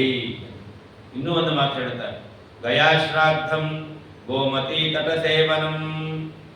ಗಯಾ ಕ್ಷೇತ್ರದಲ್ಲಿ ಹೋಗಿ ಶ್ರಾದ್ದ ಮಾಡಿದ್ವಿ ಅಥವಾ ಗೋಮತಿ ನದಿಯಲ್ಲಿ ಹೋಗಿ ನಾವು ವಾಸ ಮಾಡಿದ್ವಿ, ಇದರಿಂದ ಬರತಕ್ಕಂಥ ಪುಣ್ಯವು ಕಡಿಮೆಯೇ. ಉಪರಾಗ ಸಹಸ್ರಾಣಿ ವ್ಯತಿಪಾತ ಶತಾನಿ ಚ ಪುರುಷೋತ್ತಮ ದೀಪಸ್ಯ ಕಲಾಂನಾರ್ಹಂತಿ ಷೋಡಶಿ. ಗ್ರಹಣ ಬರ್ತಾ ಇರುತ್ತೆ, ಹೋಗ್ತಾ ಇರುತ್ತೆ. ಸದ್ಯ ರಾತ್ರಿ ಬಂತು, ಮಲ್ಕೊಂಡಾಗ ಬಂದಿತ್ತು, ಹೇಳೋಷ್ಟೊತ್ತಿ ಬಿಟ್ಟು ಹೋಗಿತ್ತು ಅಂತ ಕೆಲವೊಂದು ಗ್ರಹಣ ಕಳೆದು ಬಿಡುತ್ತೆ. ಹಾಗೆ ಕಳೆಯೋದಲ್ಲ, ಗ್ರಹಣ ಮುಗ್ದಿರ್ಬೋದು, ಆದರೆ ಆ ಗ್ರಹಣ ನಮ್ಮನ್ನೇ, ಗ್ರಹಣ ಅಂದ್ರೆ ಹಿಡ್ಕೊಳ್ಳೋದು ಅಂತ ನಮ್ಮನ್ನೇ ಹಿಡ್ಕೊಂಡಿರುತ್ತೆ. ಸೂರ್ಯನನ್ನೋ ಚಂದ್ರನೋ ಬಿಟ್ಟು ಹೋಗಿದ್ರೆ ಅದು ನಮ್ಮನ್ನೇ ಹಿಡ್ಕೊಂಡಿರುತ್ತೆ. ಅನೇಕ ವಿಧವಾಗಿರ್ತಕ್ಕಂತಹ ಆಪತ್ತುಗಳು, ಸಮಸ್ಯೆಗಳು ಜೀವನದಲ್ಲಿ ನಮಗೆ ಬರುತ್ತೆ. ಅದಕ್ಕೆ ನಾವು ಅನೇಕ ಗ್ರಹಣ ಕಾಲದಲ್ಲಿ ಶಾಸ್ತ್ರದಲ್ಲಿ ಹೇಳಿದ ರೀತಿಯಲ್ಲಿ ಜಪ ತಪ ಅನುಷ್ಠಾನವನ್ನು ಮಾಡಿರಬಹುದು. ಹಾಗೆ ವ್ಯತಿಪಾತ ಯೋಗ ಧನುರ್ಮಾಸದಲ್ಲಿ ವಿಶೇಷವಾಗಿ ವ್ಯತಿಪಾತ ವೈದ್ಯತಿ ಇದಕ್ಕೆ ಮಹತ್ವವನ್ನು ಹೇಳಿದ್ದಾರೆ. ಆ ದಿವಸ ಮಾಡಬೇಕಾದಂಥ ದಾನಾದಿಗಳನ್ನು ಮಾಡಿದ್ದೇವೆ. ಆದರೆ ಪುರುಷೋತ್ತಮ ಮಾಸ ನಿಮಿತ್ತ ದೀಪ ಪ್ರಜ್ವಾಲನ ಮಾಡ್ತೇವೆ ಅಂತಂದ್ರೆ ಆ ಎಲ್ಲ ಪುಣ್ಯಗಳು ಈ ದೀಪದ ಪ್ರಜ್ವಾಲದ ಬರುವಂತಹ ಪುಣ್ಯಕ್ಕಿಂತ ಕಡಿಮೆಯಾದದ್ದು. ಪೂರ್ವಾದಿ ಕ್ಷೇತ್ರ ವರ್ಯಾಣಿ ದಂಡಕಾದಿವನಾನಿ ಚ ಪುರುಷೋತ್ತಮ ದೀಪಸ್ಯ ಕಲಾಂನಾರ್ಹಂತಿ ಷೋಡಶೀಂ. ಹಾಗೆ ಕುರುಕ್ಷೇತ್ರ ಮೊದಲಾಗಿರ್ತಕ್ಕಂತಹ ತೀರ್ಥಕ್ಷೇತ್ರಗಳ ಯಾತ್ರೆಯನ್ನು ಮಾಡಿರಬಹುದು, ದಂಡಕಾರಣ್ಯದಲ್ಲೇ ವಾಸ ಮಾಡಿರಬಹುದು. ಇಷ್ಟೆಲ್ಲ ಪುಣ್ಯವನ್ನು ನಾವೇನು ಸಂಪಾದನೆ ಮಾಡಿದ್ದೇವೆ, ಪರಮಾತ್ಮನಿಗೆ ದೀಪ ಹಚ್ಚಿದ್ರೆ ಅದಕ್ಕಿಂತ ಹೆಚ್ಚಿನ ಪುಣ್ಯ ಬರುತ್ತೆ. ದೀಪ ಅಂತೂ ಹಚ್ಚುತ್ತೇವೆ, ಒಂದು ದೀಪ ವಿಶೇಷವಾಗಿ ಹಚ್ಚೋದ್ರಿಂದ ಇಷ್ಟು ಪುಣ್ಯವನ್ನು ಪಡಿತೇವೆ. ಇನ್ನ ಶಕ್ತಿ ಇದ್ರೆ ದೀಪದಾನ ಮಾಡಬೇಕು. ದೀಪದಾನದಿಂದ ಏನು ಪ್ರಯೋಜನ? ದೀಪಸ್ತಮೋ ನಾಶಯತಿ ದೀಪ ಕಾಂತಿಂ ಪ್ರಯಚ್ಛತಿ ತಸ್ಮಾತ್ ದೀಪ ಪ್ರದಾನೇನ ಪ್ರೀಯತಾಂ ಪುರುಷೋತ್ತಮಃ ಅವಿದ್ಯಾ ತಮಸಾ ವ್ಯಾಪ್ತೆ ಸಂಸಾರೇ ಪಾಪಗರ್ಭಿತೆ ಜ್ಞಾನಮೋಕ್ಷಪ್ರದೋ ದೀಪಃ ತಸ್ಮಾತ್ ದತ್ತೋ ಮಯಾ ತವ. ಪದ್ಮಪುರಾಣ ಉಲ್ಲೇಖ ಮಾಡುತ್ತೆ. ದೀಪ ತಮಃ ನಾಶಯತಿ, ಈಗ ತಾನೇ ಮನನ ಮಾಡಿದ ಹಾಗೆ ಬೆಳಕು ಕತ್ತಲೆಯನ್ನು ನಾಶ ಮಾಡುತ್ತೆ. ಅಷ್ಟೇ ಅಲ್ಲ, ದೀಪ ಕಾಂತಿಂ ಪ್ರಯಚ್ಛತಿ. ಇವತ್ತೆಲ್ಲ ನಿಮಗೆ ಗೊತ್ತಿದೆ, ಏನೋ ಕಾರ್ಯಕ್ರಮ, ಆ ಕಾರ್ಯಕ್ರಮದಲ್ಲಿ ವಿಡಿಯೋಗ್ರಾಫರ್ ಫೋಟೋಗ್ರಾಫರ್ ಇರ್ತಾರೆ. ಆ ತಮ್ಮ ಫೋಟೋವನ್ನು ತೆಗೆಯುವಂತಹ ಸಾಧನದಲ್ಲಿ ಒಂದು ಬೆಳಕು ಬರುತ್ತೆ, ಅದಕ್ಕಿಂತ ವಿಶೇಷವಾದಂತಹ ಒಂದು ಬೆಳಕನ್ನ ನೀಡಿ ಆಮೇಲೆ ಫೋಟೋ ತೆಗಿತಾರೆ. ಅದರ ಅರ್ಥ ಏನು? ಆ ಬೆಳಕಿನಿಂದ ಒಂದು ಶೋಭೆ, ಕಾಂತಿ ಎಂಬತಕ್ಕಂಥದ್ದು ಬರುತ್ತೆ. ಹಾಗೆ ತಸ್ಮಾತ್ ದೀಪ ಪ್ರದಾನೆ, ಹೀಗೆ ದೀಪವನ್ನು ಕೊಟ್ಟರೆ ಅಜ್ಞಾನ ಎಂಬತಕ್ಕಂಥ ಕತ್ತಲೆ ನಾಶ ಆಗುತ್ತೆ, ಅವಿದ್ಯಾ ಎಂಬತಕ್ಕಂತಹ ತಮಸ್ಸು ನಾಶ ಆಗುತ್ತೆ, ಒಳ್ಳೆ ಕಾಂತಿ ಎಂಬತಕ್ಕಂಥದ್ದು ಅವನಿಗೆ ಬರುತ್ತೆ, ಎಲ್ಲ ವಿಧವಾಗಿರ್ತಕ್ಕಂತಹ ಸಂಸಾರದ ಪಾಪಗಳು ನಾಶವಾಗುತ್ತೆ, ಪರಮಾತ್ಮ ಪ್ರೀತನಾಗಲಿ ಅಂತ ಈ ಜ್ಞಾನ ಮೋಕ್ಷಪ್ರದ ತತ್ವಜ್ಞಾನವನ್ನು ಕೊಟ್ಟು ಮೋಕ್ಷವನ್ನು ಕೊಡತಕ್ಕಂತಹ ಪರಮಾತ್ಮ ಪ್ರೀತನಾಗಲಿ ಅಂತ ದೀಪದಾನವನ್ನು ಮಾಡಬೇಕು. ಪುರುಷೋತ್ತಮ ಮಾಸದಲ್ಲಿ ದೀಪದಾನವೂ ಕೂಡ ಅದು ಅತ್ಯಂತ ಶ್ರೇಷ್ಠವಾದದ್ದು. ಹಾಗೆ ದೀಪಾರಾಧನೆ, ಮಂಗಳಾರತಿಯನ್ನು ಮಾಡತಕ್ಕಂಥದ್ದು. ದೇವರ ಪೂಜೆ ಮಾಡಿದಾಗ ಮಂಗಳಾರತಿ ಮಾಡೋದಿದೆ. ಪುರುಷೋತ್ತಮ ಮಾಸ ನಿಮಿತ್ತ ಇನ್ನೊಂದು ಮಂಗಳಾರತಿಯನ್ನು ಮಾಡಬೇಕು. ಒಂದು ಮಂಗಳಾರತಿ ಮಾಡುತ್ತೇವೆ, ಎರಡು ಮಂಗಳಾರತಿಯನ್ನು ಮಾಡತಕ್ಕಂಥದ್ದು. ಒಂದು ದೈನಂದಿನ ಆರಾಧನೆ ನಿಮಿತ್ತ, ಇನ್ನೊಂದು ಪುರುಷೋತ್ತಮ ಮಾಸದ ನಿಮಿತ್ತ. ಗೃಹಾಣೇಮಂ ಮಯಾ ದತ್ತಂ ಸುದೀಪಂ ಪುರುಷೋತ್ತಮ ಪ್ರಸಾದ ಸುಮುಖೋ ಭೂತ್ವಾ ವಾಂಛಿತಾರ್ಥಪ್ರದೋ ಭವ. ದೀಪಾರಾಧನೆಯನ್ನು ಮಾಡುತ್ತೇವೆ. ದೀಪಾರಾಧನೆ ಮಾಡೋದು ಯಾಕೆ ಅಂತಂದ್ರೆ, ಆ ದೇವರ ಮುಖವನ್ನು ನಾವು ಚೆನ್ನಾಗಿ ನೋಡಬೇಕು. ದೇವರ ಸುಂದರವಾದ ಆಕಾರ, ಆ ದೇವರ ಕಣ್ಣು, ಆ ಪರಮಾತ್ಮನ ಮುಖದ ಕಾಂತಿ, ಇದೆಲ್ಲವನ್ನೂ ಕೂಡ ಆ ದೀಪದ ಬೆಳಕಿನಲ್ಲಿ ನೋಡಬೇಕಂತ. ಹಿಂದಿನ ಕಾಲದಲ್ಲಿ ಈ ಬೆಳಕೇ ಇರಲಿಲ್ಲ, ಬರೀ ದೀಪದ ಬೆಳಕೇ ಇದ್ದದ್ದು, ಕರೆಂಟೇ ಇರಲಿಲ್ವಲ್ಲ. ಹಾಗಾದರೆ ಆ ದೇವರನ್ನು ನೋಡಬೇಕು ಅಂತಂದ್ರೆ ಅವಾಗ ದೇವರ ಹತ್ತಿರದಲ್ಲಿ ಆ ದೀಪವನ್ನು, ಮಂಗಳಾರತಿಯನ್ನು ತೋರಿಸ್ಬೇಕು. ಆ ಮಂಗಳಾರತಿಯನ್ನು ತೋರಿಸಿದಾಗಲೇ ದೇವರು ನಮಗೆ ಚೆನ್ನಾಗಿ ಕಾಣಿಸ್ತಾರೆ. ಉಡುಪಿಯಲ್ಲಿ ಕೃಷ್ಣನ ಎರಡೂ ಬದಿಯಲ್ಲಿ ಅನೇಕ ದೀಪಗಳನ್ನು ಹಚ್ಚಿಟ್ಟಿರ್ತಾರೆ. ಯಾಕೆ ಅಂತಂದ್ರೆ, ಆ ದೀಪ ಇಲ್ಲ ಅಂತಾದ್ರೆ ಕೃಷ್ಣ ಕಾಣೋದೇ ಇಲ್ಲ. ಯಾಕೆಂದ್ರೆ ಒಳಗಡೆ ಕರೆಂಟಿನ ದೀಪದ ವ್ಯವಸ್ಥೆ ಅಂತಕ್ಕಂಥದ್ದಿಲ್ಲ. ಹೀಗೆ ಅನೇಕ, ಶ್ರೀರಂಗಕ್ಕೆ ಹೋದರೆ ಅಲ್ಲಿಯೂ ಕೂಡ ಒಳಗಡೆ ಬೆಳಕಿನ ವ್ಯವಸ್ಥೆ ಅಂತಕ್ಕಂಥದ್ದಿಲ್ಲ. ದೇವರನ್ನು ನೋಡಬೇಕು ಅಂತಾದ್ರೆ ನಾವು ದೀಪದ ಬೆಳಕಿನಲ್ಲೇ ನೋಡಬೇಕು. ಹೀಗೆ ಆ ದೀಪದ ಬೆಳಕಿನಲ್ಲಿ ಭಗವಂತನ ಪ್ರಸಾದ ಸುಮುಖ, ಪ್ರಸನ್ನವಾದ ಸುಂದರವಾಗಿರ್ತಕ್ಕಂಥ ಆಕೃತಿಯನ್ನು ನಮಗೆ ನೋಡ್ಲಿಕ್ಕಾಗುತ್ತೆ. ಪರಮಾತ್ಮನ ಆ ರೂಪ ಆಗಿದೆ ಅಂತ ನಾವು ಚಿಂತನೆ ಮಾಡಿದರೆ ಭಗವಂತ ನಮಗೂ ಕೂಡ ಪ್ರಸನ್ನವಾದ, ಯಾವಾಗಲೂ ಮುಖ ಗಂಟಿಕೊಂಡೇ ಇರ್ತಾರೆ. ಹುಬ್ಬುಗಟ್ಟಿಕೊಂಡಿರ್ತಾರೆ ಅಂತ ಹೇಳ್ತಾರೆ, ಕೋಪದ ಮುಖ. ಅಂತಹ ಮುಖ ಇಲ್ಲದೇನೆ ಅವರು ಕೂಡ ಸುಮುಖರಾಗ್ತಾರೆ, ಒಳ್ಳೆ ಕಾಂತಿಯುಕ್ತವಾದ ಪ್ರಸನ್ನವಾಗಿರತಕ್ಕಂತಹ ಮುಖವುಳ್ಳವರಾಗ್ತಾರಂತೆ. ವಾಂಛಿತಾರ್ಥಪ್ರದ. ಅಷ್ಟು ಮಾತ್ರ ಅಲ್ಲ, ಆ ದೀಪವನ್ನು ನಾವು ಪರಮಾತ್ಮನಿಗೆ ತೋರಿಸಿದರೆ ಅದರಿಂದ ಪರಮಾತ್ಮ ನಮಗೆ ಬೇಕಾದಂತಹ ಎಲ್ಲ ಅಭೀಷ್ಟವನ್ನು ಕೊಡ್ತಾನೆ. ನಾವೆಲ್ಲ ಹೇಳ್ತೇವೆ, ಏನು ಹೇಳೋದು, ನಮ್ಮ ಮನೆ ಕತ್ತಲೆ ಆಗಿದೆ ಅಂತ. ಯಾಕೆ ಕರೆಂಟ್ ಇಲ್ವಾ? ಕರೆಂಟ್ ಇದೆ, ಮತ್ತು ಕತ್ತಲೆ ಅಂತಾರೆ. ಏನರ್ಥ? ಕತ್ತಲೆ ಅಂತಂದ್ರೆ ಹೊರಗಿನ ಬೆಳಕಿದೆ, ಅಂತಃಕರಣದಲ್ಲಿ ಬೆಳಕಿಲ್ಲ, ನೆಮ್ಮದಿ ಇಲ್ಲ, ಶಾಂತಿ ಇಲ್ಲ ಅಂತ ಅರ್ಥ. ಅದು ಮನೆಯೆಲ್ಲ ಕತ್ತಲೆ ಆಗಿದೆ ಅಂತಂದ್ರೆ ಅವ್ರ ಮನೆಯಲ್ಲಿ ದೀಪ ಇಲ್ಲ ಅಂತ ಅರ್ಥ ಅಲ್ಲ, ಕರೆಂಟ್ ಇಲ್ಲ ಅಂತಲ್ಲ. ಹಾಗಾದ್ರೆ ಸುಖ ಶಾಂತಿ ನೆಮ್ಮದಿಗಳಿಲ್ಲ ಅಂತ. ಹಾಗಾದ್ರೆ ಭಗವಂತ ನಾವು ದೀಪವನ್ನು ಪರಮಾತ್ಮನಿಗೆ ಮಂಗಳಾರತಿಯನ್ನು ಮಾಡುವ ಮೂಲಕ ಬೆಳಗ್ತೇವೆ ಅಂತಂದ್ರೆ ಭಗವಂತ ನಮ್ಮ ಕತ್ತಲೆಯನ್ನು ದೂರ ಮಾಡ್ತಾನೆ. ನಾವು ದುಃಖ ಪಡ್ತೇವೆ, ಆ ಎಲ್ಲ ದುಃಖವನ್ನು ಪರಿಹಾರ ಮಾಡಿ ನಮಗೆ ಅನುಗ್ರಹವನ್ನು ಮಾಡುತ್ತಾನೆ.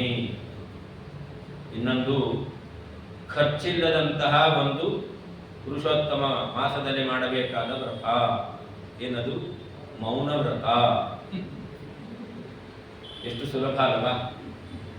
ನಾವೇನು ಹಣ ಖರ್ಚು ಮಾಡಬೇಕಾಗಿಲ್ಲ, ದೈಹಿಕವಾದ ಶ್ರಮವೂ ಇಲ್ಲ, ಕಷ್ಟಪಡಬೇಕಾಗಿಲ್ಲ. ಅನಾಯಾಸವಾಗಿ ಪುಣ್ಯ ಇರ್ತಕ್ಕಂಥದ್ದು ಸಂಪಾದನೆ ಮಾಡಲಿಕ್ಕೆ ಅವಕಾಶ ಇದೆ. ಸ್ನಾನೇನ ಪ್ರಾಪ್ಯತೆ ತೇಜಃ ಜುಕ್ಷ್ವತ ಶ್ರಿಯಮುತ್ತಮಾಂ ಪುಂಜಾನೋ ಲಭತೆ ಚಾಯುಃ ತಸ್ಮಾತ್ ಮೌನಂ ಸಮಾಚರೇತ್. 24 ಗಂಟೆ ಮೌನ ಇದ್ರೆ ನಿಮಗೂ ಶಾಂತಿ, ಮನೆಯಲ್ಲಿದ್ದವ್ರಿಗೂ ಶಾಂತಿ, ಅದೇ ಜಗಳವೇ ಇಲ್ಲ. ಆದ್ರೆ ಅಷ್ಟೊತ್ತು ಮೌನ ಇರ್ಲಿಕ್ಕೆ ಆಗಲ್ಲ. ಯಾವಾಗ ಮಾತಾಡಿ ಏನೋ ಅಂತ ಬಾಯಿ ಬಡಬಡಾಯಿಸ್ತಾ ಇರುತ್ತೆ. ಹೇಳ್ತಾರಲ್ಲ, ಬಾಯಿ ಕೆರೆಯುತ್ತೆ ಅಂತ. ಅವನಿಗೆ ಬಾಯಿ ಕೆರೆಯುತ್ತೆ ಅಂತ, ಹಾಗೆ ಕೈ ಕೆರೆಯುತ್ತೆ ಹೊಡೆಯುತ್ತಾನೆ, ಬಾಯಿ ಕೆರೆಯುತ್ತೆ ಬಡಬಡಾಯಿಸ್ತಾನೆ ಅಂತ. ಹೀಗೆ ಬಾಯಿ ಕೆರಿತಾ ಇರುತ್ತಲ್ಲ, ಅದಕ್ಕೆ 24 ಗಂಟೆ ಮೌನ ವ್ರತ. 1 ತಿಂಗಳು ಮೌನ ವ್ರತ ಮಾಡಿದ್ರೆ ಬಹಳ ವಿಶೇಷ. ಅಷ್ಟು ಸಾಧ್ಯ ಆಗಲಿಲ್ಲ ಅಂತಾದ್ರೆ ಕೊನೆ ಪಕ್ಷ ಕೆಲವೊಂದು ಕಾಲದಲ್ಲಿ ಆದರೂ ಮೌನ ಮಾಡ್ರಿ. ಸ್ನಾನದ ಕಾಲದಲ್ಲಿ ಮಾತಾಡಬೇಡ್ರಿ. ಕೆಲವರೆಲ್ಲ ಬಾತ್ರೂಮ್ ಸಿಂಗರ್ ಅಂತ ಇರ್ತಾರೆ, ಹಾಗಾಗಬೇಡ್ರಿ ಅಂತ. ಯಾವ್ದಾವುದೋ ಚಿತ್ರ ವಿಚಿತ್ರ ಹಾಡುಗಳನ್ನು ಹೇಳ್ಕೊಂಡು ಬಾಯಿಯನ್ನು ಹೊಲಸು ಮಾಡಿಕೊಂಡು ನಾವು ಸ್ನಾನ ಮಾಡಿಕೊಂಡು ಬರೋದು, ಅದು ಮಾಡಬೇಡಿ. ಸ್ನಾನ ಮಾಡಬೇಕಾದ್ರೆ ಮಾತಾಡಬೇಡಿ. ಹಾಗೆ ಜುಹ್ವತಃ ಶ್ರಿಯಮುತ್ತಮ. ಸ್ನಾನ ಮಾಡುವಾಗ ನಾವು ಮಾತಾಡಲಿಲ್ಲ ಅಂದ್ರೆ ಒಳ್ಳೆ ಕಾಂತಿ ತೇಜಸ್ಸು ಬರುತ್ತದೆ. ಹಾಗೆ ಹೋಮ ಮಾಡಬೇಕಾದರೆ ನಾವು ಮಾತಾಡಬಾರದು. ಪುರೋಹಿತರು ಮಾತಾಡಬಾರದು, ಯಜಮಾನನು ಮಾತಾಡಬಾರದು, ಯಜಮಾನಿಯೂ ಮಾತಾಡಬಾರದು. ಸಂಕಲ್ಪಕ್ಕೆ ಕೂತಾದ ಮೇಲೆ ಸಂಕಲ್ಪ ಪ್ರಾರಂಭ ಆಯಿತು ಅಂತಂದ್ರೆ ಕೃಷ್ಣಾರ್ಪಣ ಆಗುವ ತನಕ ಒಂದು ಮಾತಾಡಬಾರದು. ಮೌನದಿಂದ ಇರಬೇಕು. ಮೌನದಿಂದ ಇರಬೇಕು ಅಂತಂದ್ರೆ ಮೌನ ಅನ್ನೋದಕ್ಕೆ ಇನ್ನೊಂದು ಅರ್ಥ, ಮಾತಾಡಬಾರದು, ಮನನ ಮಾಡ್ತಾ ಇರಬೇಕು. ಭಗವಂತನ ನಾಮ ಅದನ್ನು ಉಚ್ಚಾರಣೆ ಮಾಡ್ತಾ ಅದರ ಅರ್ಥ ಏನು ತಿಳಿದಿದೆಯೋ ಆ ಅರ್ಥವನ್ನು ನಾವು ಚಿಂತನೆ ಮಾಡ್ತಾ ಅಂತಹ ಪರಮಾತ್ಮ ಈ ಅಗ್ನಿಯಲ್ಲಿ ಅಂತರ್ಯಾಮಿಯಾಗಿ ನಾನು ಕೊಟ್ಟ ಆಹುತಿಯನ್ನು ಸ್ವೀಕಾರ ಮಾಡ್ತಾ ಇದ್ದಾನೆ ಅಂತ ಅನುಸಂಧಾನ ಮಾಡಬೇಕು. ಇದು ಹೋಮ ಕಾಲದಲ್ಲಿ ಯಜಮಾನ ಮತ್ತು ಗೃಹಿಣಿ ಅವರಿಬ್ಬರೂ ಅವಶ್ಯವಾಗಿ ಅನುಷ್ಠಾನ ಮಾಡಬೇಕಾದದ್ದು. ಇವತ್ತು ಪುರೋಹಿತರೇ ಫೋನಲ್ಲಿ ಮಾತಾಡಿಕೊಂಡು ಸ್ವಾಹ ಅಂತ ಆಹುತಿ ಆಗ್ತದೆ. ಅದು ಮಾತಿಗೆ ಸ್ವಾಹನೋ ಮಂತ್ರಕ್ಕೆ ಸ್ವಾಹನೋ ಗೊತ್ತಾಗಲ್ಲ. ಹಾಗಾಗಬಾರದು. ನಾವು ಶ್ರದ್ಧಾಳುಗಳಾಗಿರ್ತೇವೆ ಅಂತಂದ್ರೆ ನಾವು ಅಂತಹ ಶ್ರದ್ಧೆಯಿಂದ ಕರ್ಮವನ್ನು ಮಾಡಿಸುವಂತಹ ಪುರೋಹಿತರೇ ನಮಗೆ ಸಿಗ್ತಾರೆ. ಒಂದು ವೇಳೆ ನಮಗೆ ಶ್ರದ್ಧೆ ಇಲ್ಲ ಅಂತಾದ್ರೆ ಯಾರಾದರೂ ಪರವಾಗಿಲ್ಲ ನಾವು ಕರಿತೇವೆ. ಅವಾಗ ಕರ್ಮ ಆದರೆ ಸಾಕು. ಕರ್ಮ ಆದರೆ ಸಾಕು ಅಂದ್ರೆ ಕರ್ಮ ಕಳೆಯಲ್ಲ, ಕರ್ಮ ಅಂಟ್ಕೊಳ್ಳುತ್ತೆ. ನಾವು ಯಾವುದೇ ಹೋಮಾದಿಗಳನ್ನು ಯಾಕೆ ಮಾಡ್ತೇವೆ? ಕರ್ಮ ಕಳ್ಕೊಳ್ಳಿಕ್ಕೆ, ಪಾಪ ಕಳ್ಕೊಳ್ಳಿಕ್ಕೆ. ಆದರೆ ನಾವು ಏನೋ ಒಟ್ಟು ಕರ್ಮ ಅಂತ ಮಾಡಿದ್ದೇವೆ ಅಂತಂದ್ರೆ ಇನ್ನಷ್ಟು ಕರ್ಮ ನಮಗೆ ಅಂಟ್ಕೊಳ್ಳುತ್ತೆ. ಅದರಿಂದ ಹೋಮ ಮಾಡಬೇಕಾದರೆ ಮಾತಾಡಬಾರದು. ಮೂರನೇದಾಗಿ ಅದರಿಂದ ಏನು ಫಲ ಅದನ್ನು ಹೇಳ್ತಾರೆ, ಜುಕ್ವತಃ ಶ್ರಿಯಂ ಉತ್ತಮ, ಒಳ್ಳೆ ಸಂಪತ್ತು ಅವನಿಗೆ ಬರುತ್ತದೆ. ಜ್ಞಾನ ಸಂಪತ್ತು, ಐಶ್ವರ್ಯ ಸಂಪತ್ತು, ವೈರಾಗ್ಯ ಸಂಪತ್ತು, ಅನೇಕ ವಿಧವಾದ ಸಂಪತ್ತುಗಳನ್ನು ಶಾಸ್ತ್ರ ಹೇಳುತ್ತೆ. ನಮ್ಮ ದೃಷ್ಟಿಯಲ್ಲಿ ಹಣ ಮಾತ್ರ ಸಂಪತ್ತು, ಹಣ ಮಾತ್ರ ಅಲ್ಲ, ಉಳಿದೆಲ್ಲ ಸಂಪತ್ತುಗಳು ಕೂಡ ಅವನಿಗೆ ಪ್ರಾಪ್ತಿಯಾಗುತ್ತೆ. ಮೂರನೇದು, ಊಟ ಮಾಡಬೇಕಾದ್ರೆ ಮಾತಾಡಬಾರ್ದು. ಊಟವೂ ಒಂದು ಯಜ್ಞ, ವೈಶ್ವಾನರ ಯಜ್ಞ. ಅದಕ್ಕೆ ದೇವರು ನಮಗೆ ಒಂದೇ ಬಾಯಿ ಕೊಟ್ಟ, ಮಾತಾಡೋದು ತಿನ್ನೋದು ಒಂದೇ ಬಾಯಲ್ಲಿ. ಯಾಕೆ ಅಂತಂದ್ರೆ ಕೊನೆ ಪಕ್ಷ ಊಟ ಮಾಡಬೇಕಾದ್ರೂ ಮಾತಾಡಬೇಡ ಅಂತ. ನಾವೇನ್ ಮಾಡ್ತೇವೆ, ತುತ್ತು ಬಾಯಿ ಹಾಕೊಳ್ತೇವೆ, ಅಲ್ಲೇ ಮಾತಾಡ್ತೇವೆ, ಒಂದು ತುತ್ತು ತಿಂದು ಮತ್ತೆ ಮಾತಾಡ್ತೇವೆ. ಅದಕ್ಕೆ ದೇವರು ಏನ್ ಮಾಡದ, ಮಾತಾಡ್ಲಿಕ್ಕೂ ಅದೇ ನಾಲಿಗೆ, ತಿನ್ಲಿಕ್ಕೂ ಅದೇ ನಾಲಿಗೆ, ಮಾತಾಡ್ಲಿಕ್ಕೂ ಅದೇ ಬಾಯಿ, ತಿನ್ಲಿಕ್ಕೂ ಅದೇ ಬಾಯಿ. ಎರಡೆರಡು ಬಾಯಿ ಕೊಟ್ಟಿದ್ರೆ ಎಷ್ಟು ಚೆನ್ನಾಗಿರ್ತಲ್ವಾ? ಎರಡೆರಡು ನಾಲಿಗೆ ಇದ್ರೆ ಎಷ್ಟು ಚೆನ್ನಾಗಿರ್ತಿತ್ತು. ಮಾತಾಡ್ಲಿಕ್ಕೆ ಒಂದು ನಾಲಿಗೆ, ತಿನ್ಲಿಕ್ಕೆ ಒಂದು ನಾಲಿಗೆ. ಮಾತಾಡ್ಲಿಕ್ಕೆ ಒಂದು ಬಾಯಿ, ತಿನ್ಲಿಕ್ಕೆ ಒಂದು ಬಾಯಿ. ಎರಡು ಕಣ್ಣು ಕೊಟ್ಟ, ಎರಡು ಕಿವಿ ಕೊಟ್ಟ, ಎರಡು ಮೂಗು ಕೊಟ್ಟ, ಬಾಯಿ ಒಂದೇ ಕೊಟ್ಟ. ಯಾಕೆಂದ್ರೆ ದೇವರು ಕೊಟ್ಟದ್ದು ನೀನು ನಾನು ಒಂದು ಕೊಟ್ಟದ್ದನ್ನ ಸರಿಯಾಗಿ ಅರ್ಥ ಮಾಡ್ಕೋ ಅಂತ. ತಿನ್ಬೇಕಾದ್ರೆ ಮಾತಾಡಬೇಡ, ಮಾತಾಡ್ಬೇಕಾದ್ರೆ ತಿನ್ನಬೇಡ, ಎರಡು. ಇವತ್ತು ಫೋನಲ್ಲಿ ಮಾತಾಡ್ಕೊಂಡೇ ತಿಂತೀರ ಅಲ್ವಾ? ಹಾಗೆ ಮಾತಾಡ್ಬೇಕಾದ್ರೆ ತಿನ್ನಬೇಡ, ತಿನ್ಬೇಕಾದ್ರೆ ಮಾತಾಡಬೇಡ ಅಂತ ಪರಮಾತ್ಮ ಒಂದೇ ಬಾಯಿ ಕೊಟ್ಟಿದ್ದಾನೆ. ಮುಂಜಾನೋ ಊಟ ಮಾಡಬೇಕಾದ್ರೆ ಮಾತಾಡಬಾರ್ದು. ಯಾಕೆ ಅಂತಂದ್ರೆ ಮಾತಾಡಲಿಲ್ಲ ಅಂದ್ರೆ ಒಳ್ಳೆ ಆಯುಷ್ಯ ಇರ್ತಕ್ಕಂಥದ್ದು ಪ್ರಾಪ್ತಿ ಆಗುತ್ತೆ. ಬದುಕಿರುವಷ್ಟು ಕಾಲ ಒಳ್ಳೆ ದೃಢಕಾಯರಾಗಿ ನಾವಿರ್ತೇವೆ. ಆ ಉದ್ದೇಶದಿಂದ ಮೌನ ಸಮಾಚರೇ, ಇದು ಪ್ರತಿ ದಿವಸ ನಡೆಸಬೇಕಾದದ್ದು. ಅದು ಸಾಧ್ಯ ಆಗಲಿಲ್ಲ ಅಂದ್ರೆ ಪ್ರಯತ್ನ ಮಾಡಬೇಕು. ಕೊನೆ ಪಕ್ಷ ಪುರುಷೋತ್ತಮ ಮಾಸದಲ್ಲಿ ಆದರೂ ಕೂಡ ಅನುಷ್ಠಾನ ಮಾಡಬೇಕು. ಒಂದು ವೇಳೆ ಮಾತಾಡಿದ್ರೆ ಏನಾಗುತ್ತೆ ಕೇಳ್ತೇವೆ ಅಲ್ವಾ? ಮಾಡಿದ್ರೆ ಫಲ, ಮಾಡಲಿಲ್ಲ ಅಂದ್ರೆ ಏನು?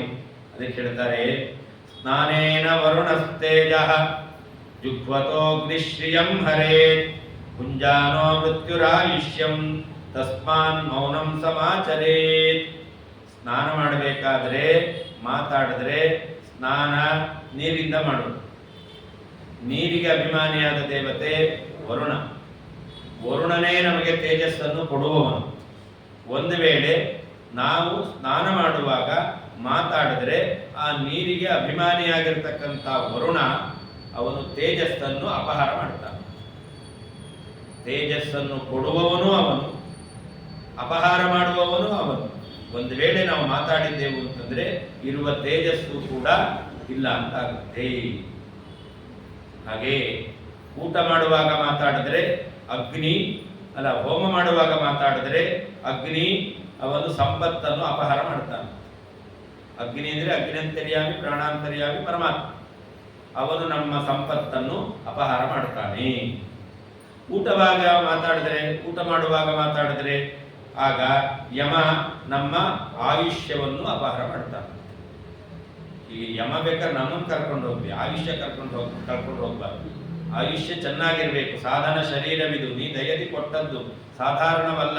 ಸಾಧನೆಗೋಸ್ಕರ ಇದನ್ನು ಉಪಯೋಗ ಮಾಡಿಕೊಳ್ಬೇಕು. ಆದ್ದರಿಂದ ಇದನ್ನು ತಿಳಿದು ನಾವು ಪುರುಷೋತ್ತಮ ಮಾಸದಲ್ಲಿ ಅವಶ್ಯವಾಗಿ ಮೌನ ವ್ರತವನ್ನು ಮಾಡಬೇಕು. ಇನ್ನೊಂದು ಹೇಳ್ತಾರೆ, ಏಕತೋ ಮನಮಾಸೋಯಂ ಏಕತೋ ದ್ವಾದಶಾಬ್ದಿಕಂ ಸಮಾನಮತ್ರ ನ ಭವೇತ್ ಕಿಂ ಪುನಃ ಮೌನ ಭೋಜನ. ಅಧಿಕ ಮಾಸದಲ್ಲಿ ಒಂದು ತಿಂಗಳು ನಾವೇನು ಪುಣ್ಯಕರ್ಮಗಳನ್ನು ಮಾಡ್ತೇವೋ ಆ ಎಲ್ಲ ಪುಣ್ಯಕರ್ಮಗಳನ್ನು ಮಾಡದೇ ಇರಬಹುದು. ಮೌನದಿಂದ ಇದ್ದೇವೆ ಅಂತಂದ್ರೆ ಎಲ್ಲ ಪುಣ್ಯಕರ್ಮಗಳನ್ನು ಮಾಡಿದ್ರಿಂದ ಏನು ಪುಣ್ಯವೋ ಆ ಪುಣ್ಯ ಬರುತ್ತದೆ. ಕೆಲವರು ಮೌನದಿಂದ ಇರ್ತಾರೆ, ಆದರೆ ಮಾತಾಡೋಕ್ಕಿಂತ ಹೆಚ್ಚು ಸನ್ನೆ ಮಾಡ್ತಿರ್ತಾರೆ. ಅದು ಮಾಡಬಾರ್ದು. ಮಾತಾಡಿದ್ರೆ ಪರವಾಗಿಲ್ಲ, ಆದರೆ ಆ ಮೌನ ಅಂತ ಹೇಳಿ ಮಾತಾಡೋದನ್ನ ಬಿಟ್ಟು ಆ ಮಾತಾಡೋದನ್ನೆಲ್ಲವನ್ನು ಕೂಡ ಕೈ ಕಣ್ಣು ಬಾಯಿ ಅದು ಇದು ಮಾಡಿ ತೋರಿಸ್ತಾ ಇರ್ತಾರೆ. ಆ ರೀತಿಯಲ್ಲೂ ಮಾಡಬಾರ್ದು. ಅವಶ್ಯವಾದದ್ದು ಯಾವುದೋ ಅದಕ್ಕೆ ಮಾತ್ರ, ಉಳಿದು ಯಾವ ಸನ್ನೆಯನ್ನು ಕೂಡ ಮಾಡಬಾರ್ದು. ಆ ರೀತಿಯಲ್ಲಿ ಮೌನವ್ರತವನ್ನು ಮಾಡಬೇಕು ಹೇಳ್ತಾರೆ. ದ್ವಾದಶಾಬ್ದಿಕಂ 12 ವರ್ಷ ಮಾಡಬೇಕಾಗಿರ್ತಕ್ಕಂಥ ವ್ರತ ಮಾಡಿದರೆ ಏನು ಪುಣ್ಯವೋ ಅದು ಪುರುಷೋತ್ತಮ ಮಾಸದಲ್ಲಿ ಮೌನದಿಂದ ಇದ್ದೇವೆ ಅಂತಂದ್ರೆ ಆ ಫಲ ಇರ್ತಕ್ಕಂಥದ್ದು ಬರುತ್ತೆ. ಮೌನಕ್ಕೆ ಎಷ್ಟು ಮಹತ್ವ ಇದೆ. ಅದರಿಂದಲೇ ಆಚಾರ್ಯರು ಕಾಷ್ಠಮೌನ ಮದಧಾದುಪವಾಸಂ, ಆಚಾರ್ಯರು ಬದರಿಕಾಶ್ರಮದಲ್ಲಿ 48 ದಿನಗಳ ಕಾಲ ಮೌನ ವ್ರತವನ್ನು ಮಾಡಿದ್ರು. ಅವಾಗ ಅಧಿಕ ಮಾಸ ಇತ್ತು ಅಂತಲ್ಲ, ಅಂದ್ರೆ ಮೌನ ವ್ರತಕ್ಕೆ ಅಷ್ಟು ಮಹತ್ವ ಇದೆ. ಅದನ್ನು ಹೇಳ್ತಾರೆ, ಏಕತೋ ಪೃಥ್ವೀಧಾನಂ ಏಕತೋ ಮೌನ ಭೋಜನಂ ನ ಸಮಂ ಚಾತ್ರ ಕಥಿತಂ ಶಿವೇನ ಬ್ರಹ್ಮಣ ಮಯ. ಪರಮಾತ್ಮ ಹೇಳ್ತಾನೆ, ತ್ರಿಮೂರ್ತಿಗಳು ಹೇಳಿದ್ದು ನಾವು ಯಾರು ಹೇಳಿದ್ರು ಕೇಳಲ್ಲ ಅಂತಹ ಹಠ ನಮ್ಮದು. ಪರಮಾತ್ಮ ಹೇಳ್ತಾನೆ, ನಾನು ಹೇಳಿದ್ದು, ಬ್ರಹ್ಮದೇವರು ಹೇಳಿದ್ದಾರೆ, ರುದ್ರದೇವರು ಹೇಳಿದ್ದಾರೆ. ಏನ್ ಹೇಳಿದ್ದಾರೆ ಅಂತಂದ್ರೆ, ನಿಮಗೆ ಸೈಟ್ ದಾನ ಮಾಡಲಿಕ್ಕೆ ಶಕ್ತಿ ಇರಲ್ಲ, ಪರಮಾತ್ಮ ಹೇಳಿದ್ದು, ಅವನಿಗೆ ಶಕ್ತಿ ಇರುತ್ತೆ. ನಮಗೆಲ್ಲ ಒಂದು ಮನೆ ಅಥವಾ ಮನೆ ಕಟ್ಕೊಳ್ಳಿಕ್ಕೆ ಬೇಕಾದ ಜಾಗ, ಅದನ್ನು ದಾನ ಮಾಡಲಿಕ್ಕೆ ಶಕ್ತಿ ಇದೆಯಾ? ಇಲ್ಲ. ಆದರೆ ಊಟ ಮಾಡುವಾಗ ಮಾತಾಡಿಲ್ಲ ಅಂತಾದರೆ ಮೌನ ಭೋಜನ, ಊಟ ಮಾಡುವ ಕಾಲದಲ್ಲಿ ಮಾತಾಡದೇನೆ ಯಜ್ಞ ಅಂತ ಭಾವಿಸಿ ಪರಮಾತ್ಮನನ್ನು ನಾವು ಚಿಂತನೆ ಮಾಡ್ತಾ ಅಚ್ಯುತಾಯ ನಮಃ, ಅನಂತಾಯ ನಮಃ, ಗೋವಿಂದಾಯ ನಮಃ ಅಂತ ಪರಮಾತ್ಮನನ್ನು ಧ್ಯಾನ ಮಾಡ್ತಾ ಊಟ ಮಾಡಿದ್ದೇವೆ ಅಂತಂದರೆ, ಪೃಥ್ವಿ ದಾನವನ್ನು ಮಾಡಿದರೆ ಏನು ಪುಣ್ಯವೋ ಆ ಪುಣ್ಯ ಬರುತ್ತದೆ. ಒಂದು ನೆಲವನ್ನೇ ಸೈಟನ್ನೇ ದಾನ ಮಾಡಲಿಕ್ಕೆ ಆಗದೇ ಇರತಕ್ಕಂಥವರಿಗೆ ಭೂಮಿಯನ್ನು ದಾನ ಮಾಡಿದಂತಹ ಪುಣ್ಯ ಬರುತ್ತೆ ಅಂತಂದ್ರೆ ಅದು ಮೌನವ್ರತದಿಂದ, ಭೋಜನ ಕಾಲದಲ್ಲಿ ಮೌನ ಮಾಡುವುದರಿಂದ. ಈ ರೀತಿಯಲ್ಲಿ ಬ್ರಹ್ಮ, ರುದ್ರ, ಮಹೇಶ್ವರರು, ಪರಮಾತ್ಮನು 3 ಜನರು ಹೇಳಿದ್ದಾರೆ. ಧನ್ಯೋ ವೈ ಮಾನವೋ ಲೋಕೆ ಯಸ್ನಾತಿ ಮಲಮಾಸಕೆ ತಥೋ ಧನ್ಯತಮಸ್ಸೋಪಿ ದೀಪದ ಪುರುಷೋತ್ತಮೇ ಮೌನವ್ರತಿ ತಥೋ ಧನ್ಯಃ ಸ್ನಾನೇ ವೈ ಭೋಜನಾರ್ಚನೆ ಆಜನ್ಮನಃ ಕೃತಃ ಪಾಪಾತ್ ಮುಚ್ಯತೆ ನಾತ್ರ ಸಂಶಯಃ. ತಾರತಮ್ಯವನ್ನು ಹೇಳ್ತಾರೆ. ಯಾರು ಪುಣ್ಯಾತ್ಮ, ಯಾರು ಪುರುಷೋತ್ತಮ ಮಾಸದಲ್ಲಿ ಕಾಲಕ್ಕೆ ಸರಿಯಾಗಿ ಸ್ನಾನ ಮಾಡ್ತಾನೋ ಅವನು ಪುಣ್ಯಾತ್ಮ. ಆ ಕಾಲದಲ್ಲಿ ಸ್ನಾನ ಮಾಡತಕ್ಕಂಥದ್ದು ಒಂದು ವಿಶೇಷ. ಪ್ರತಿ ದಿವಸ ಹಾಗೇನೆ ನಮ್ಮ ಆಯುಷ್ಯ ನಾವೇನು ಅನ್ಕೊಳ್ತೇವೆ, ಫ್ಯಾಮಿಲಿ ಡಾಕ್ಟರ್ ಕೈಯಲ್ಲಿದೆ, ನಾವು ಅನ್ಕೊಂಡಿದ್ದ ಹಾಗೆ. ನಮ್ಮ ಆರೋಗ್ಯ ಇರ್ತಕ್ಕಂಥದ್ದು ನಮ್ಮ ಮನೆಯ ವೈದ್ಯರಿದ್ದಾರೆ ಅವರ ಕೈಯಲ್ಲಿದೆ ಅಂತ ಇಲ್ಲ. ಆರೋಗ್ಯಂ ಭಾಸ್ಕರ ಇಚ್ಛೆ. ಕೆಲವೊಂದು ಬಾರಿ ವೈದ್ಯರು ಕೂಡ ನೀವು ಔಷಧಿಯನ್ನು ಅವಲಂಬಿಸಬೇಡಿ, ಪ್ರಕೃತಿಯನ್ನು ಅವಲಂಬಿಸಿ ಅಂತ ಹೇಳ್ತಾರೆ. ಇವತ್ತೆಲ್ಲ ಪ್ರಾಕೃತಿಕ ಚಿಕಿತ್ಸೆ ಅಂತ ಬಂದಿದೆ. ಹಿಂದೆಲ್ಲ ದಿವಸ ಕೈಕಾಲಿಗೆ ಮಣ್ಣು ಹಚ್ಚಿಕೊಂಡು ಶುದ್ಧಿಯನ್ನು ಮಾಡ್ಕೊಳ್ತಿದ್ರು. ಯಾವತ್ತು ಸೋಪು ಹಚ್ಕೊಳ್ಳುವಂತಹ ಈ ಕ್ರಮ ಬಂತೋ ಆಮೇಲೆ ದುಡ್ಡು ಕೊಟ್ಟು ಮಡ್ಬಾತು ಅಂತ ಬಂತು. ಹಾಗಾದ್ರೆ ಹಿಂದಿನ ಕಾಲದವರಿಗೆ ಈ ದುಡ್ಡು ಕೊಟ್ಟು ಮಡ್ ಬಾತ್ ಮಾಡುವಂತಹ ಪ್ರಸಂಗವೇ ಇರಲಿಲ್ಲ. ಯಾಕೆ ಅಂತಂದ್ರೆ ಆ ಮಣ್ಣನ್ನು ಅವರು ದೇಹಕ್ಕೆ ಲೇಪನ ಮಾಡಿಕೊಡ್ತಾ ಇದ್ರು. ಕೇವಲ ಕೈ ಕಾಲು ಅಂಗಾಲುಗಳಿಗೆ ಮಾತ್ರ ಅಲ್ಲ, ಇಡೀ ದೇಹವನ್ನೇ ಮಣ್ಣಿನಿಂದ ಉಜ್ಜಿ ಅವರು ಸ್ನಾನ ಮಾಡ್ತಾ ಇದ್ರು. ಆ ಮಣ್ಣಿನಲ್ಲಿ ಅಂತಹ ಗುಣ ಇದೆ. ನಮ್ಮ ದೈಹಿಕವಾದ ಚರ್ಮ ರೋಗಗಳನ್ನು ಕಳೆಯುವಂತಹ ಶಕ್ತಿಯು ಕೂಡ ಮಣ್ಣಿಗಿದೆ. ಗೋಮಯ, ನೀವು ಗೋಮಯವನ್ನು ಹಚ್ಚಿಕೊಂಡು ಸ್ನಾನ ಮಾಡ್ತೀರಾ ಅಂತಂದ್ರೆ ಯಾವುದಾದ್ರೂ ಚರ್ಮ ರೋಗಗಳಿದ್ರೆ ಅದು ದೂರ ಆಗುತ್ತೆ. ಹೀಗೆ ಹಿಂದಿನ ಜ್ಞಾನಿಗಳೆಲ್ಲ ಯಾವ ಮಣ್ಣು ಸಗಣಿ ಇದನ್ನು ಉಪಯೋಗ ಮಾಡ್ತಾ ಇದ್ರು. ಇವತ್ತು ನಮಗೆ ಮುಟ್ಲಿಗೆ ಹೆಸರಿ ಆಗುತ್ತೆ. ಮಣ್ಣು ಮುಟ್ಟಲ್ಲ, ಸಗಣಿ ಮುಟ್ಟಲ್ಲ. ನಾವು ಮನೆಯಲ್ಲಂತೂ ಸಗಣಿ ಹಾಕಿ ಸಾರಿಸುವಂತಹ ಆ ಕ್ರಮವೇ ಇಲ್ಲ ಇವತ್ತು. ಸಗಣಿಂದ್ರೆ ಏನು ಅಂತ ಕೇಳುವಂತಹ ಕಾಲವೂ ಬರುತ್ತೆ. ಹಾಗಾದರೆ ಆ ಪೂರ್ವಿಕರು ಮಾಡಿರ್ತಕ್ಕಂಥದ್ದು ಅದರಲ್ಲೊಂದು ವಿಶೇಷವಾದಂತಹ ಅರ್ಥ ಇದೆ. ಹೀಗೆ ಸ್ನಾನ ಅದು ನಮಗೆ ವಿಶೇಷವಾದ ಪುಣ್ಯವನ್ನು ಕೊಡುತ್ತೆ, ಅದರ ಜೊತೆಯಲ್ಲಿ ಆರೋಗ್ಯವನ್ನು ಕೊಡುತ್ತೆ. ಯಾವಾಗ ಮಾಡಬೇಕು? ಟೈಮ್ ಇದ್ದಾಗ ಮಾಡೋದಲ್ಲ. ಕೆಲವರು ಸ್ನಾನ ಮಾಡ್ತಾರೆ ದ್ವಾದಶಿ ದಿವಸ ಅಡಿಗೆ ಮಾಡಿಟ್ಟು ಆಮೇಲೆ ಊಟಕ್ಕೆ ಹೋಗೋಕ್ಕಿಂತ ಮೊದಲು ಫ್ರೆಶ್ ಆಗಿ ನಾವು ಊಟ ಮಾಡೋಣ ಅಂತ ಹೇಳಿ ಮೊದಲು ಅಡಿಗೆ ಮಾಡಿಟ್ಟು ಆಮೇಲೆ ಸ್ನಾನ ಮಾಡಿ ಊಟ ಮಾಡ್ತಾರೆ. ಶಾಸ್ತ್ರ ಇದನ್ನು ಹೇಳುತ್ತಾ? ಅದು ದ್ವಾದಶಿ ದಿವಸ. ಹಾಗಾದರೆ ದ್ವಾದಶಿ ದಿವಸ ಸೂರ್ಯೋದಯಕ್ಕೆ ಸರಿಯಾಗಿ ಊಟ ಮಾಡು ಅಂತ ಹೇಳುತ್ತೆ. ಆ ಕಾಲದಲ್ಲಿ ನಾವು ಊಟ ಮಾಡಬೇಕು, ಅದು ಒಂದು ಧರ್ಮ. ಅದರಂತೆ ಉಳಿದ ದಿವಸವೂ ಕೂಡ ಸೂರ್ಯ ಉದಯ ಆಗೋಕ್ಕಿಂತ ಮೊದಲು ನಾವು ಶುದ್ಧರಾಗಿ ಸೂರ್ಯನ ಕಿರಣಗಳಿಗೆ ಒಳಗಿನಿಂದಲೇ ಮೈ ಕೊಟ್ಟರೆ ಸೂರ್ಯ ನಮಗೆ ಆರೋಗ್ಯ ಕೊಡ್ತಾನೆ. ನಾವೇನು ಹೊರಗಡೆ ಹೋಗಿ ನಿಂತ್ಕೊಳ್ಬೇಕಾಗಿಲ್ಲ. ಸೂರ್ಯನ ಕಿರಣ ನಮ್ಮ ಮನೆಯಲ್ಲಿ ಯಾವುದಾದ್ರೂ ಒಂದು ರೀತಿಯಿಂದ ಒಳಗೆ ಬಂದೇ ಬರುತ್ತೆ. ಮನೆಯಲ್ಲಿ ಬೆಳಕಿರುತ್ತಲ್ಲ, ಬೆಳಕಿದೆ ಅಂದ್ರೆ ಸೂರ್ಯನ ಕಿರಣ ಬಂದಿದೆ ಅಂತ ಅರ್ಥ. ಸೂರ್ಯನ ಕಿರಣ ಬಂದಿದೆ, ಅದು ನಮ್ಮ ದೇಹದ ಮೇಲೆ ಬಿತ್ತು. ನಾವು ಸ್ನಾನವನ್ನು ಮಾಡಿ ಅಂತಹ ಕಿರಣಗಳನ್ನು ಸ್ವಾಗತ ಮಾಡಲಿಕ್ಕೆ ತಯಾರಾಗಿದ್ದೇವೆ ಅಂತಂದ್ರೆ ನಮಗೆ ಅನಾರೋಗ್ಯ ಎಂತಕ್ಕಂಥದ್ದು ಕಾಡೋದೇ ಇಲ್ಲ. ಅನಾರೋಗ್ಯ ಇದ್ದದ್ದು ಹೋಗುತ್ತೆ. ಎಷ್ಟೋ ರೋಗಗಳಿಗೆ ಸೂರ್ಯನ ಕಿರಣವೇ ಚಿಕಿತ್ಸೆ. ಯಾಕೆ ಅಂತಂದ್ರೆ ಉಪನಿಷತ್ತು ಒಂದು ಸ್ವಾರಸ್ಯವನ್ನು ಹೇಳುತ್ತೆ. ಸೂರ್ಯ ಉದಯಿಸುವಾಗ ಸೂರ್ಯನ ಕಿರಣಗಳಲ್ಲಿ ಮುಖ್ಯ ಪ್ರಾಣ ತನ್ನ ಶಕ್ತಿಯನ್ನು ತುಂಬುತ್ತಾರಂತೆ. ಮುಖ್ಯ ಪ್ರಾಣ ದೇವರು ಸೂರ್ಯನ ಕಿರಣಗಳಲ್ಲಿ, ಅದು ಪೂರ್ವ ಆಗಿರ್ಬೋದು, ದಕ್ಷಿಣ ಆಗಿರ್ಬೋದು, ಪಶ್ಚಿಮ ಆಗಿರ್ಬೋದು, ಉತ್ತರ ಆಗಿರ್ಬೋದು, ಮೇಲಾಗಿರ್ಬೋದು, ಕೆಳಗಾಗಿರ್ಬೋದು, ಯಾವುದೇ ದಿಕ್ಕಿನಲ್ಲಿ ಸೂರ್ಯನ ಕಿರಣಗಳು ಅದು ಬೆಳಗತ್ತೆ ಹರಿಯುತ್ತೆ ಅಂತಾದ್ರೆ ಆ ಕಿರಣಗಳ ಮೂಲಕ ಮುಖ್ಯ ಪ್ರಾಣ ತನ್ನ ಶಕ್ತಿಯನ್ನು ಆ ಕಿರಣ ಎಲ್ಲಿ ಬೀಳುತ್ತೋ ಅಲ್ಲಿ ಆಧಾನ ಮಾಡ್ತಾನೆ. ಅದಕ್ಕೆ ನಾವು ಮುಸ್ಕ ಹಾಕೊಂಡು ಮಾಡ್ಕೊಂಡಿರ್ತೇವೆ. ಆ ಮುಖ್ಯ ಪ್ರಾಣದ ಶಕ್ತಿ ನಮ್ಮ ದೇಹದಲ್ಲಿ ಆಗಲೇಬಾರದು. ಪ್ರಾಣಶಕ್ತಿಗಿಂತ ಪ್ರಧಾನವಾದ ಇನ್ಯಾವ ಶಕ್ತಿ ಇದೆ? ಆ ಪ್ರಾಣಶಕ್ತಿಯನ್ನೇ ನಾವು ತಿರಸ್ಕಾರ ಮಾಡ್ತೇವೆ ಅಂತಂದ್ರೆ ನಾವು ಆರೋಗ್ಯದಿಂದ ಇರಲಿಕ್ಕೆ ಹೇಗೆ ಸಾಧ್ಯ? ಅಥವಾ ನಾವು ಯಾವ ರೀತಿಯಾದ ಮನಸ್ಸಿನ ಕೆಟ್ಟ ಭಾವನೆಗಳನ್ನು ಕಳ್ಕೊಂಡು ಇರಲಿಕ್ಕೆ ಹೇಗೆ ಸಾಧ್ಯ? ಹಾಗಾದ್ರೆ ನಾವು ಕಾಲಕ್ಕೆ ಸರಿಯಾಗಿ ಪ್ರತಿ ದಿವಸ ಸ್ನಾನ ಮಾಡಬೇಕು. ಹಾಗೆ ಮಲಮಾಸದಲ್ಲಿ ಸ್ನಾನ ಮಾಡಿದರೆ ಅದು ಒಂದು ಪುಣ್ಯ. ಅದಕ್ಕಿಂತ ಶ್ರೇಷ್ಠವಾದದ್ದು ತಥೋ ಧನ್ಯತಮಸ್ಸೋಪಿ ದೀಪದ ಪುರುಷೋತ್ತಮೇ. ಸ್ನಾನ ಮಾಡಿದ್ದಕ್ಕಿಂತ ಹೆಚ್ಚಿನ ಪುಣ್ಯ ಯಾರು ಪರಮಾತ್ಮನಿಗೆ ದೀಪವನ್ನು ಹಚ್ಚುತ್ತಾ ಇದ್ದಾನೋ, ದೀಪ ಪ್ರಜ್ವಾಲನ ಮಾಡುತ್ತಾ ಇದ್ದಾನೋ, ದೇವರಿಗೆ ದೀಪದ ಆರತಿಯನ್ನು ಮಾಡುತ್ತಾ ಇದ್ದಾನೋ ಅವನ ಪುಣ್ಯ ಜಾಸ್ತಿ ಇದೆ. ಅದಕ್ಕಿಂತಲೂ ಕೂಡ ಮೌನವ್ರತಿ ತಥೋ ಧನ್ಯ.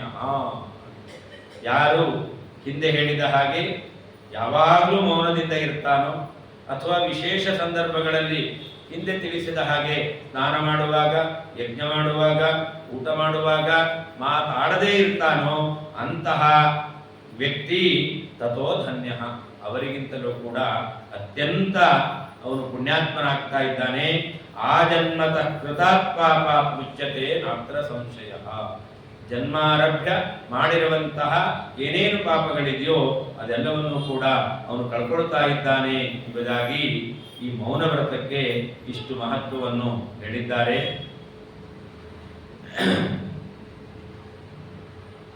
ಹಾಗೆ ಸ್ನಾನಕ್ಕೆ ಇನ್ನೊಂದು ಹೇಳ್ತಾರೆ, ಮಲಮಾಸೆ ಸಮಾಯಾತೆ ಯತ್ರ ಕ್ವಾಪಿ ಜಲೇ ಮನೆ ಸ್ನಾತ್ವಾ ವ್ಯಾಸಂ ಸಮಭ್ಯರ್ಚ ಪುರುಷೋತ್ತಮ ಬುದ್ಧಿನ. ಎಲ್ಲಿಯಾದರೂ ಜಲಾಶಯದಲ್ಲಿ ಸ್ನಾನ ಮಾಡಬೇಕು. ಬೆಂಗಳೂರಲ್ಲಿ ಅದೇ ಸಮಸ್ಯೆ. ಮನೇಲಿ ನೀರಲ್ಲಿ ಸ್ನಾನ ಮಾಡೋದೇ ಕಷ್ಟ. 2 ದಿವಸಕ್ಕೋ 3 ದಿವಸಕ್ಕೋ ಒಂದ್ಸರ್ತಿ ನೀರು ಬರುತ್ತೆ. ದಿವಸ ಫ್ರೆಶ್ ಆದ ನೀರಲ್ಲಿ ಸ್ನಾನ ಮಾಡೋದೇ ಕಷ್ಟ. ಇನ್ನೆಲ್ಲಾದ್ರೂ ನಾವು ಅಮಲೇ ಜಲೇ, ಪರಿಶುದ್ಧವಾಗಿರ್ತಕ್ಕಂತಹ ನೀರು, ಅದು ಬಾವಿ ಆಗ್ಬಹುದು, ಸರೋವರ ಆಗ್ಬಹುದು, ಕೆರೆ ಆಗ್ಬಹುದು, ನದಿ ಆಗ್ಬಹುದು, ಅದರಲ್ಲಿ ಸ್ನಾನ ಮಾಡಬೇಕಂತ. ಸ್ನಾನ ಮಾಡಿ ಸರ್ವೋತ್ತಮನಾದವನು ಪರಮಾತ್ಮ, ಪರಮಾತ್ಮನ ಅವತಾರಭೂತರಾದವರು ವೇದವ್ಯಾಸ ದೇವರು ಅಂತ ಸ್ನಾನ ಮಾಡಿ ಆ ವೇದವ್ಯಾಸ ರೂಪಿಯಾದ ಪರಮಾತ್ಮನ ಆರಾಧನೆಯನ್ನು ಮಾಡಬೇಕಂತೆ, ಅವನನ್ನು ಚಿಂತನೆ ಮಾಡಬೇಕಂತೆ. ವೇದವ್ಯಾಸ ರೂಪಿಯಾದ ಪರಮಾತ್ಮ ನಾವು ಹಿಂದೆ ಮನನ ಮಾಡಿದ್ದೆವು. ಸ್ವೈರಂ ಕೃತೋರು ವೇದ ವಿಧ ಪಥ ಪ್ರಚಾರಂ, ಎಲ್ಲ ಕಡೆಯಲ್ಲಿ ತತ್ವಜ್ಞಾನದ ಬೆಳಕನ್ನು ಹರಿಸಿದವರು ವೇದವ್ಯಾಸ ದೇವರು. ಅಂತಹ ವೇದವ್ಯಾಸ ದೇವರನ್ನು ಪರಮಾತ್ಮನ ಅವತಾರ ಅಂತ ಚಿಂತನೆ ಮಾಡಬೇಕು. ಕೆಲವರು ಕಶ್ಚನ ಋಷಿ ಅಂತ ಹೇಳ್ತಾರೆ. ವೇದವ್ಯಾಸ ದೇವರು ಕಶ್ಚನ ಋಷಿ ಅಲ್ಲ, ಅಪಾಂತರತಮ ಎಂತಕ್ಕಂಥ ಋಷಿ ಅಂತ ಯಾವ್ಯಾವುದೋ ರೀತಿಯಲ್ಲಿ ಹೇಳ್ತಾರೆ. ಅಲ್ಲ, ಸಾಕ್ಷಾತ್ ಪರಮಾತ್ಮನೇ ಆ ವೇದವ್ಯಾಸ ರೂಪಿ ಪರಮಾತ್ಮ ಅಂತ ತಿಳಿದು ಅವನ ಪೂಜೆಯನ್ನು ಮಾಡಬೇಕಂತ. ಯತ್ಪುರಾ ನರನಾರೀಭಿಃ ತ್ರಿವರ್ಣೇರ್ಖ್ಯಗಂಕೃತಂ ಮಲಮಾಸೆ ಸಮಾಯಾತೆ ಕಂಪತ್ಯಶ್ವತ್ಥ ಪರ್ಣವತ್. ಕಳ್ಳ ಪೊಲೀಸ್ ಬಂದ್ರೆ ಸಾಕು, ಕಳ್ಳ ಅಂತ ಹೇಳಬೇಕಾಗಿಲ್ಲ, ತಾನೇ ನಡಗಲಿಕ್ಕೆ ಪ್ರಾರಂಭ ಮಾಡ್ತಾನೆ.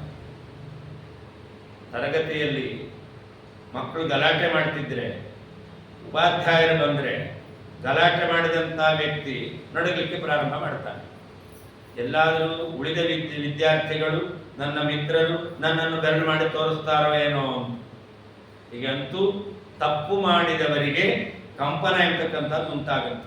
ಹಾಗೆಯೇ ಈ ಪುರುಷೋತ್ತಮ ಮಾಸ ಬಂದಿದೆ ಅಂತಾದರೆ ಪುರುಷರೇ ಆಗಿರಬಹುದು, ಸ್ತ್ರೀಯರೇ ಆಗಿರಬಹುದು, ತ್ರಿವರ್ಣೈ, ಯಾವುದೇ ವರ್ಣದವರಾಗಿರಬಹುದು, ಅವರು ಪಾಪವನ್ನು ಮಾಡಿದ್ದಾರೆ ಅಂತಂದ್ರೆ ಆ ಪಾಪ ಅದೆಲ್ಲೂ ಗಡಗಡ ಅಂತ ನಡಗುತ್ತಂತೆ. ಯಾಕೆ ಅಂತಂದ್ರೆ ಇಷ್ಟೊತ್ತು ನನ್ನ ದೇಹ ನನ್ನನ್ನು ತನ್ನ ದೇಹದಲ್ಲಿ ವಾಸ ಮಾಡಲಿಕ್ಕೆ ಅವಕಾಶ ಕೊಟ್ಟಿದ್ದ, ಈಗ ಪುರುಷೋತ್ತಮ ಮಾಸ ಬಂದಿದೆ, ಪುಣ್ಯಕರ್ಮ ಮಾಡಿ ನನ್ನನ್ನು ಹೊರಗಾಗ್ತಾನೆ ಅಂತ ಅದು ಗಡಗಡ ಅಂತ ನಡಗುತ್ತಂತೆ. ಹಾಗಾದರೆ ಪುರುಷೋತ್ತಮ ಮಾಸದಲ್ಲಿ ಪಾಪಗಳಿಗೆ ಕಂಪನ ಎಂತಕ್ಕಂಥದ್ದು ಉಂಟಾಗುತ್ತೆ. ಯಾಕೆ ಅದನ್ನು ಹೇಳ್ತಾರೆ, ಸಪ್ತ ಜನ್ಮಾರ್ಜಿತಂ ಪಾಪಂ ಸ್ನಾನೇನೈಕೇನ ಗಚ್ಚತಿ. ಪುರುಷೋತ್ತಮ ಮಾಸದಲ್ಲಿ ಕಾಲಕ್ಕೆ ಸರಿಯಾಗಿ ಸ್ನಾನ ಒಂದು ಮಾಡಿದ್ರೆ ಸಾಕು. ಒಂದು ಕರ್ಮದಿಂದ ನಾವು 7 ಜನ್ಮದಲ್ಲಿ ಮಾಡಿರ್ತಕ್ಕಂತಹ ಪಾಪಗಳನ್ನು ನಾವು ಕಳ್ಕೊಳ್ತಾ ಇದ್ದೇವೆ. ದಶ ಜನ್ಮಾರ್ಜಿತಂ ಪಾಪಂ ಪರ್ವಣಿ ಸ್ನಾನತೋ ವ್ರಜೇತ್. ಇನ್ನ ಪುರುಷೋತ್ತಮ ಮಾಸದಲ್ಲಿ ಪರ್ವಕಾಲ, ಅಮಾವಾಸ್ಯೆ ಆಗಿರಬಹುದು ಅಥವಾ ಹುಣ್ಣಿಮೆ ಆಗಿರಬಹುದು, ಇಂತಹ ಪರ್ವಕಾಲದಲ್ಲಿ ನಾವೇನಾದರೂ ಕಾಲಕ್ಕೆ ಸರಿಯಾಗಿ ಸ್ನಾನ ಮಾಡಿದ್ದೇವೆ ಅಂತಂದ್ರೆ 10 ಜನ್ಮದ ಪಾಪ ನಾಶವಾಗುತ್ತೆ. ಆಮೇಲೆ ಶತಜನ್ಮೋತ್ಥಿತಂ ಪಾಪಂ ಮಾಸಾರ್ಥೇನೈವ ಗಚ್ಚತಿ. 15 ದಿನಗಳ ಕಾಲ ಕಾಲಕ್ಕೆ ಸರಿಯಾಗಿ ಸ್ನಾನ ಮಾಡಿದ್ರೆ ನಾವು ಶತಜನ್ಮೋತ್ಥಿತಂ 100 ಜನ್ಮಗಳಲ್ಲಿ ಮಾಡಿರ್ತಕ್ಕಂಥ ಪಾಪ ನಾಶ ಆಗುತ್ತೆ. ಆಮೇಲೆ ಜನ್ಮಾಂತರ ಸಹಸ್ರೈಸ್ತು ಯದಗಂ ಸಮುಪಾರ್ಜಿತಂ ವಿಧಿನಾ ಸ್ನಾನ ಮಾತ್ರೇಣ ಮಾಸೇನ ವಿಲಯಂ ವ್ರಜೇ. 1000 ಜನ್ಮಗಳಲ್ಲಿ ಮಾಡಿರ್ತಕ್ಕಂತಹ ಪಾಪ ನಾವು 1 ತಿಂಗಳು ಪೂರ್ಣವಾಗಿ ಕಾಲಕ್ಕೆ ಸರಿಯಾಗಿ ಸ್ನಾನ ಮಾಡಿದ್ದೇವೆ ಅಂತಂದ್ರೆ 1000 ಜನ್ಮಗಳಲ್ಲಿ ಮಾಡಿರ್ತಕ್ಕಂತಹ ಪಾಪಗಳು ನಾಶವಾಗುತ್ತೆ. ಹೀಗೆ 7 ಜನ್ಮ, 10 ಜನ್ಮ, 100 ಜನ್ಮ, 1000 ಜನ್ಮಗಳಲ್ಲಿ ಮಾಡಿರ್ತಕ್ಕಂತಹ ಪಾಪವನ್ನು ಸ್ನಾನ ಅಂದ್ರೆ ಕೊಳೆ ತೊಳ್ಕೊಳ್ಳುವುದು, ಪಾಪಕ್ಕೂ ಕೊಳೆ ಅಂತಾನೆ ಹೆಸರು. ಮಲ ಅಂದ್ರೆ ನಿನ್ನೆ ನಾವು ಮನನ ಮಾಡಿದ್ದೆವು ಪಾಪ ಅಂತ. ಹಾಗಾದ್ರೆ ಸ್ನಾನ ಮಾಡಿದ್ರೆ ದೇಹದ ಕೊಳೆ ಅಂಟ್ಕೊಳ್ಳುತ್ತೆ. ಆದರೆ ನಾವು ಶ್ರದ್ಧಾಭಕ್ತಿಯಿಂದ ಸ್ನಾನವನ್ನು ಮಾಡಿದ್ರೆ ಪಾಪ ಇರ್ತಕ್ಕಂಥದ್ದು ತೊಳೆದು ಹೋಗುತ್ತೆ. ಹಾಗೆ ಈ ಮಾಸದಲ್ಲಿ ಗೋದಾನ ಎಂತಕ್ಕಂಥದ್ದನ್ನು ಮಾಡಬೇಕು. ಗೋದಾನದ ಬಗ್ಗೆ ಬಹಳ ವಿಶೇಷವಾಗಿ ನಿರೂಪಣೆ ಮಾಡಿದ್ದಾರೆ. ಒಂದೋ ಗೋ ಸೇವೆ ಮಾಡಬೇಕು, ಇಲ್ಲ ಗೋದಾನವನ್ನು ಮಾಡಬೇಕು. ಗೋದಾನ ಮಾಡಲಿಕ್ಕಾಗಲಿಲ್ಲ ಅಂದರೆ ಗೋ ಸೇವೆ. ಯೋಗಂತೂ ವಾಂಛಂತಿ ಸ್ವರ್ಗೇ ಗೋಪೂಜಾಂ ಸಕರೋತಿ ವೈ ಅಧಿಕ ಮಾಸೆ ವಿಶೇಷೇಣ ಸುಭಕ್ತ್ಯಾ ಯವಸಾದಿನ. ಯಾರು ಸ್ವರ್ಗಲೋಕದಲ್ಲಿ ವಾಸ ಮಾಡಬೇಕು ಅಂತ ಅಪೇಕ್ಷೆ ಪಡ್ತಾರೋ ಅಂತಹ ವ್ಯಕ್ತಿಗಳು ಗೋಸೇವೆಯನ್ನು ಮಾಡ್ತಾರೆ. ಗೋಸೇವೆ 2 ರೀತಿಯಲ್ಲಿ. ಒಂದು, ಗೋವುಗಳಿಗೆ ಬೇಕಾದ ತಿನ್ನುವ ಪದಾರ್ಥವನ್ನು ಕೊಡೋದು ಒಂದು ಗೋಸೇವೆ. ಇನ್ನೊಂದು, ಗೋವಿಗೆ ಮೈಯಲ್ಲಿ ಸಗಣಿ ಅಂಟ್ಕೊಂಡಿರುತ್ತೆ, ಮಣ್ಣು ಅಂಟ್ಕೊಂಡಿರುತ್ತೆ, ಅದಕ್ಕೂ ಕೂಡ ಸ್ನಾನ ಮಾಡಿಸ್ತಕ್ಕಂಥದ್ದು ಇದು ಒಂದು ರೀತಿಯಾದ ಗೋಸೇವೆ. ಅಥವಾ ಗೋವು ಎಲ್ಲಿ ವಾಸ ಮಾಡುತ್ತೋ ಅಲ್ಲಿ ಗೋಮೂತ್ರ ಗೋಮಯ ಎಲ್ಲ ಬಿದ್ದಿರುತ್ತೆ, ಅದನ್ನು ಶುದ್ಧ ಮಾಡ್ತಕ್ಕಂಥದ್ದು ಇದೆಯಲ್ಲ, ಇದು ಒಂದು ಗೋಸೇವೆ. ಹೀಗೆ ಅನೇಕ ರೀತಿಯಾಗಿರ್ತಕ್ಕಂತಹ ಗೋಸೇವೆಗಳಿದೆ. ಅದನ್ನ ಯಾರು ಮಾಡ್ತಾ ಇದ್ದಾನೋ ಅಂತಹ ವ್ಯಕ್ತಿಗಳಿಗೆ ಸ್ವರ್ಗಲೋಕದಲ್ಲಿ ಗೋಲೋಕದಲ್ಲಿ ಅವರಿಗೆ ವಾಸ ಮಾಡತಕ್ಕಂತಹ ಅವಕಾಶ ಸಿಗುತ್ತದೆ. ಪ್ರದಕ್ಷಿಣೀಕೃತ ಗಾವೋ ಏನ ಮಾಸೆ ಮನಿಂ ಲುಚೆ ಪ್ರದಕ್ಷಿಣೀಕೃತ ತೇನ ಸಶೈಲ ಸವನಾಮನಿಹಿ. ಅಖಂಡ ಭೂಮಂಡಲವನ್ನು ಪ್ರದಕ್ಷಿಣೆ ಮಾಡಬೇಕು. ಸಾಧ್ಯವಾ?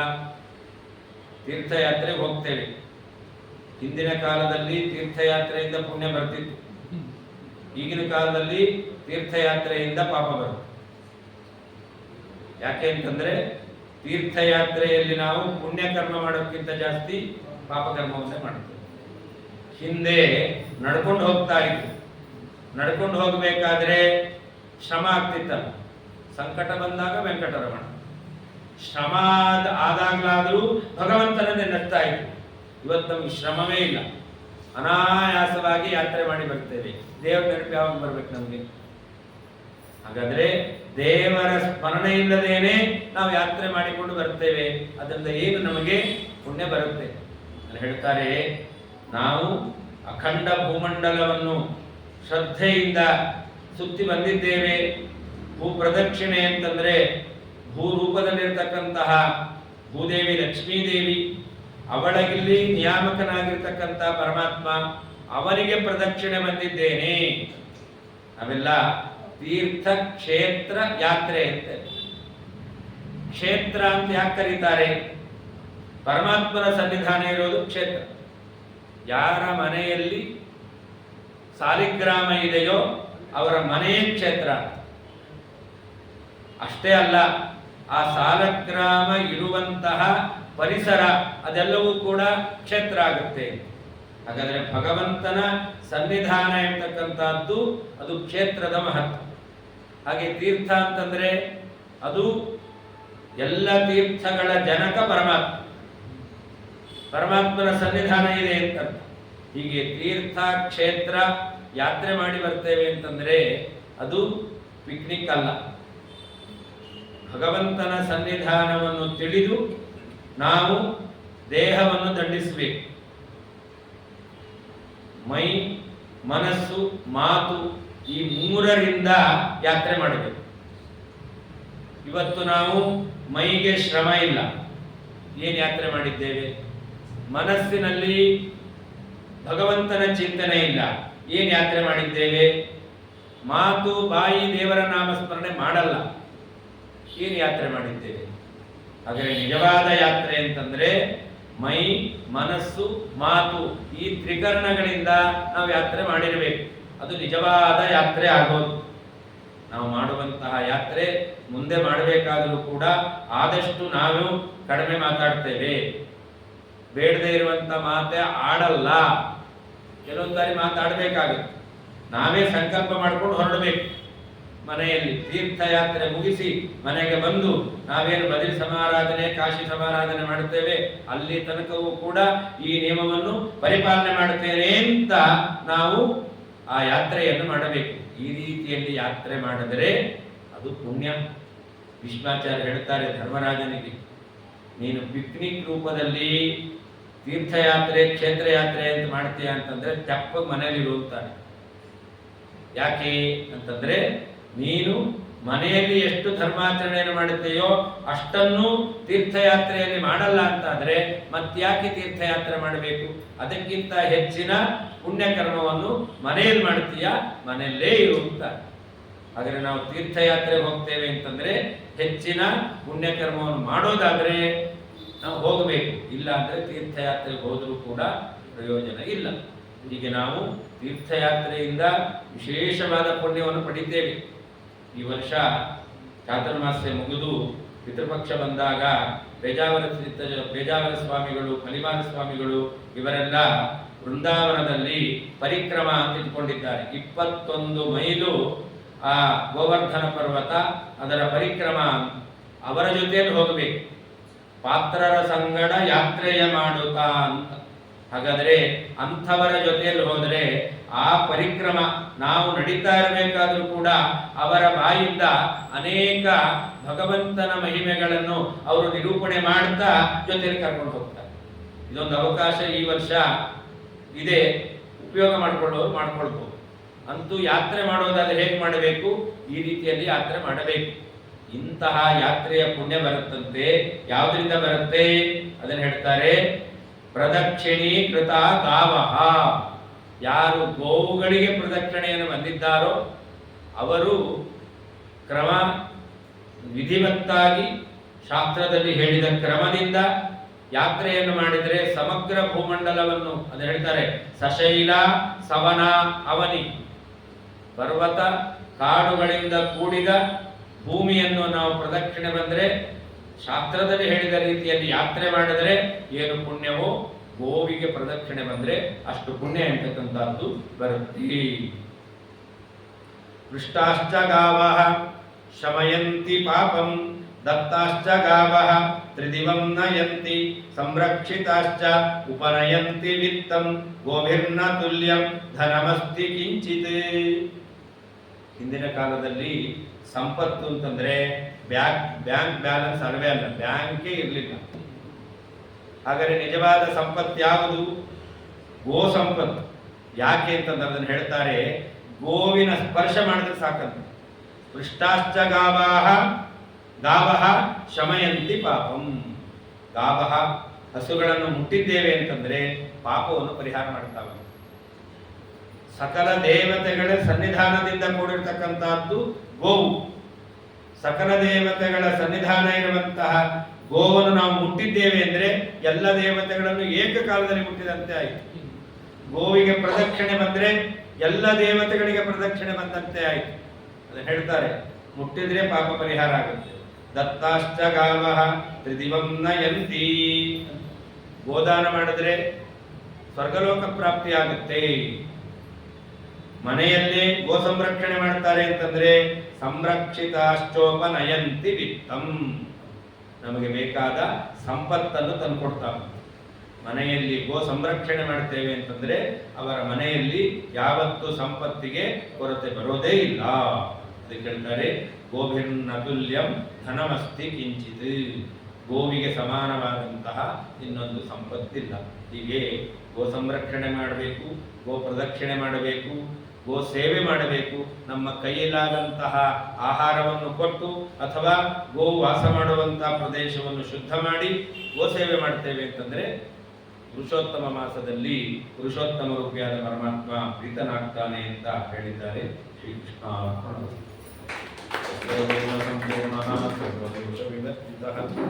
ಪ್ರಿಯತಾಂ ಪ್ರೀತಯೇವಾನಂ ವಿಷ್ಣುರ್ಮೇ ಪರಮಃ ಸುಕೃತೋ.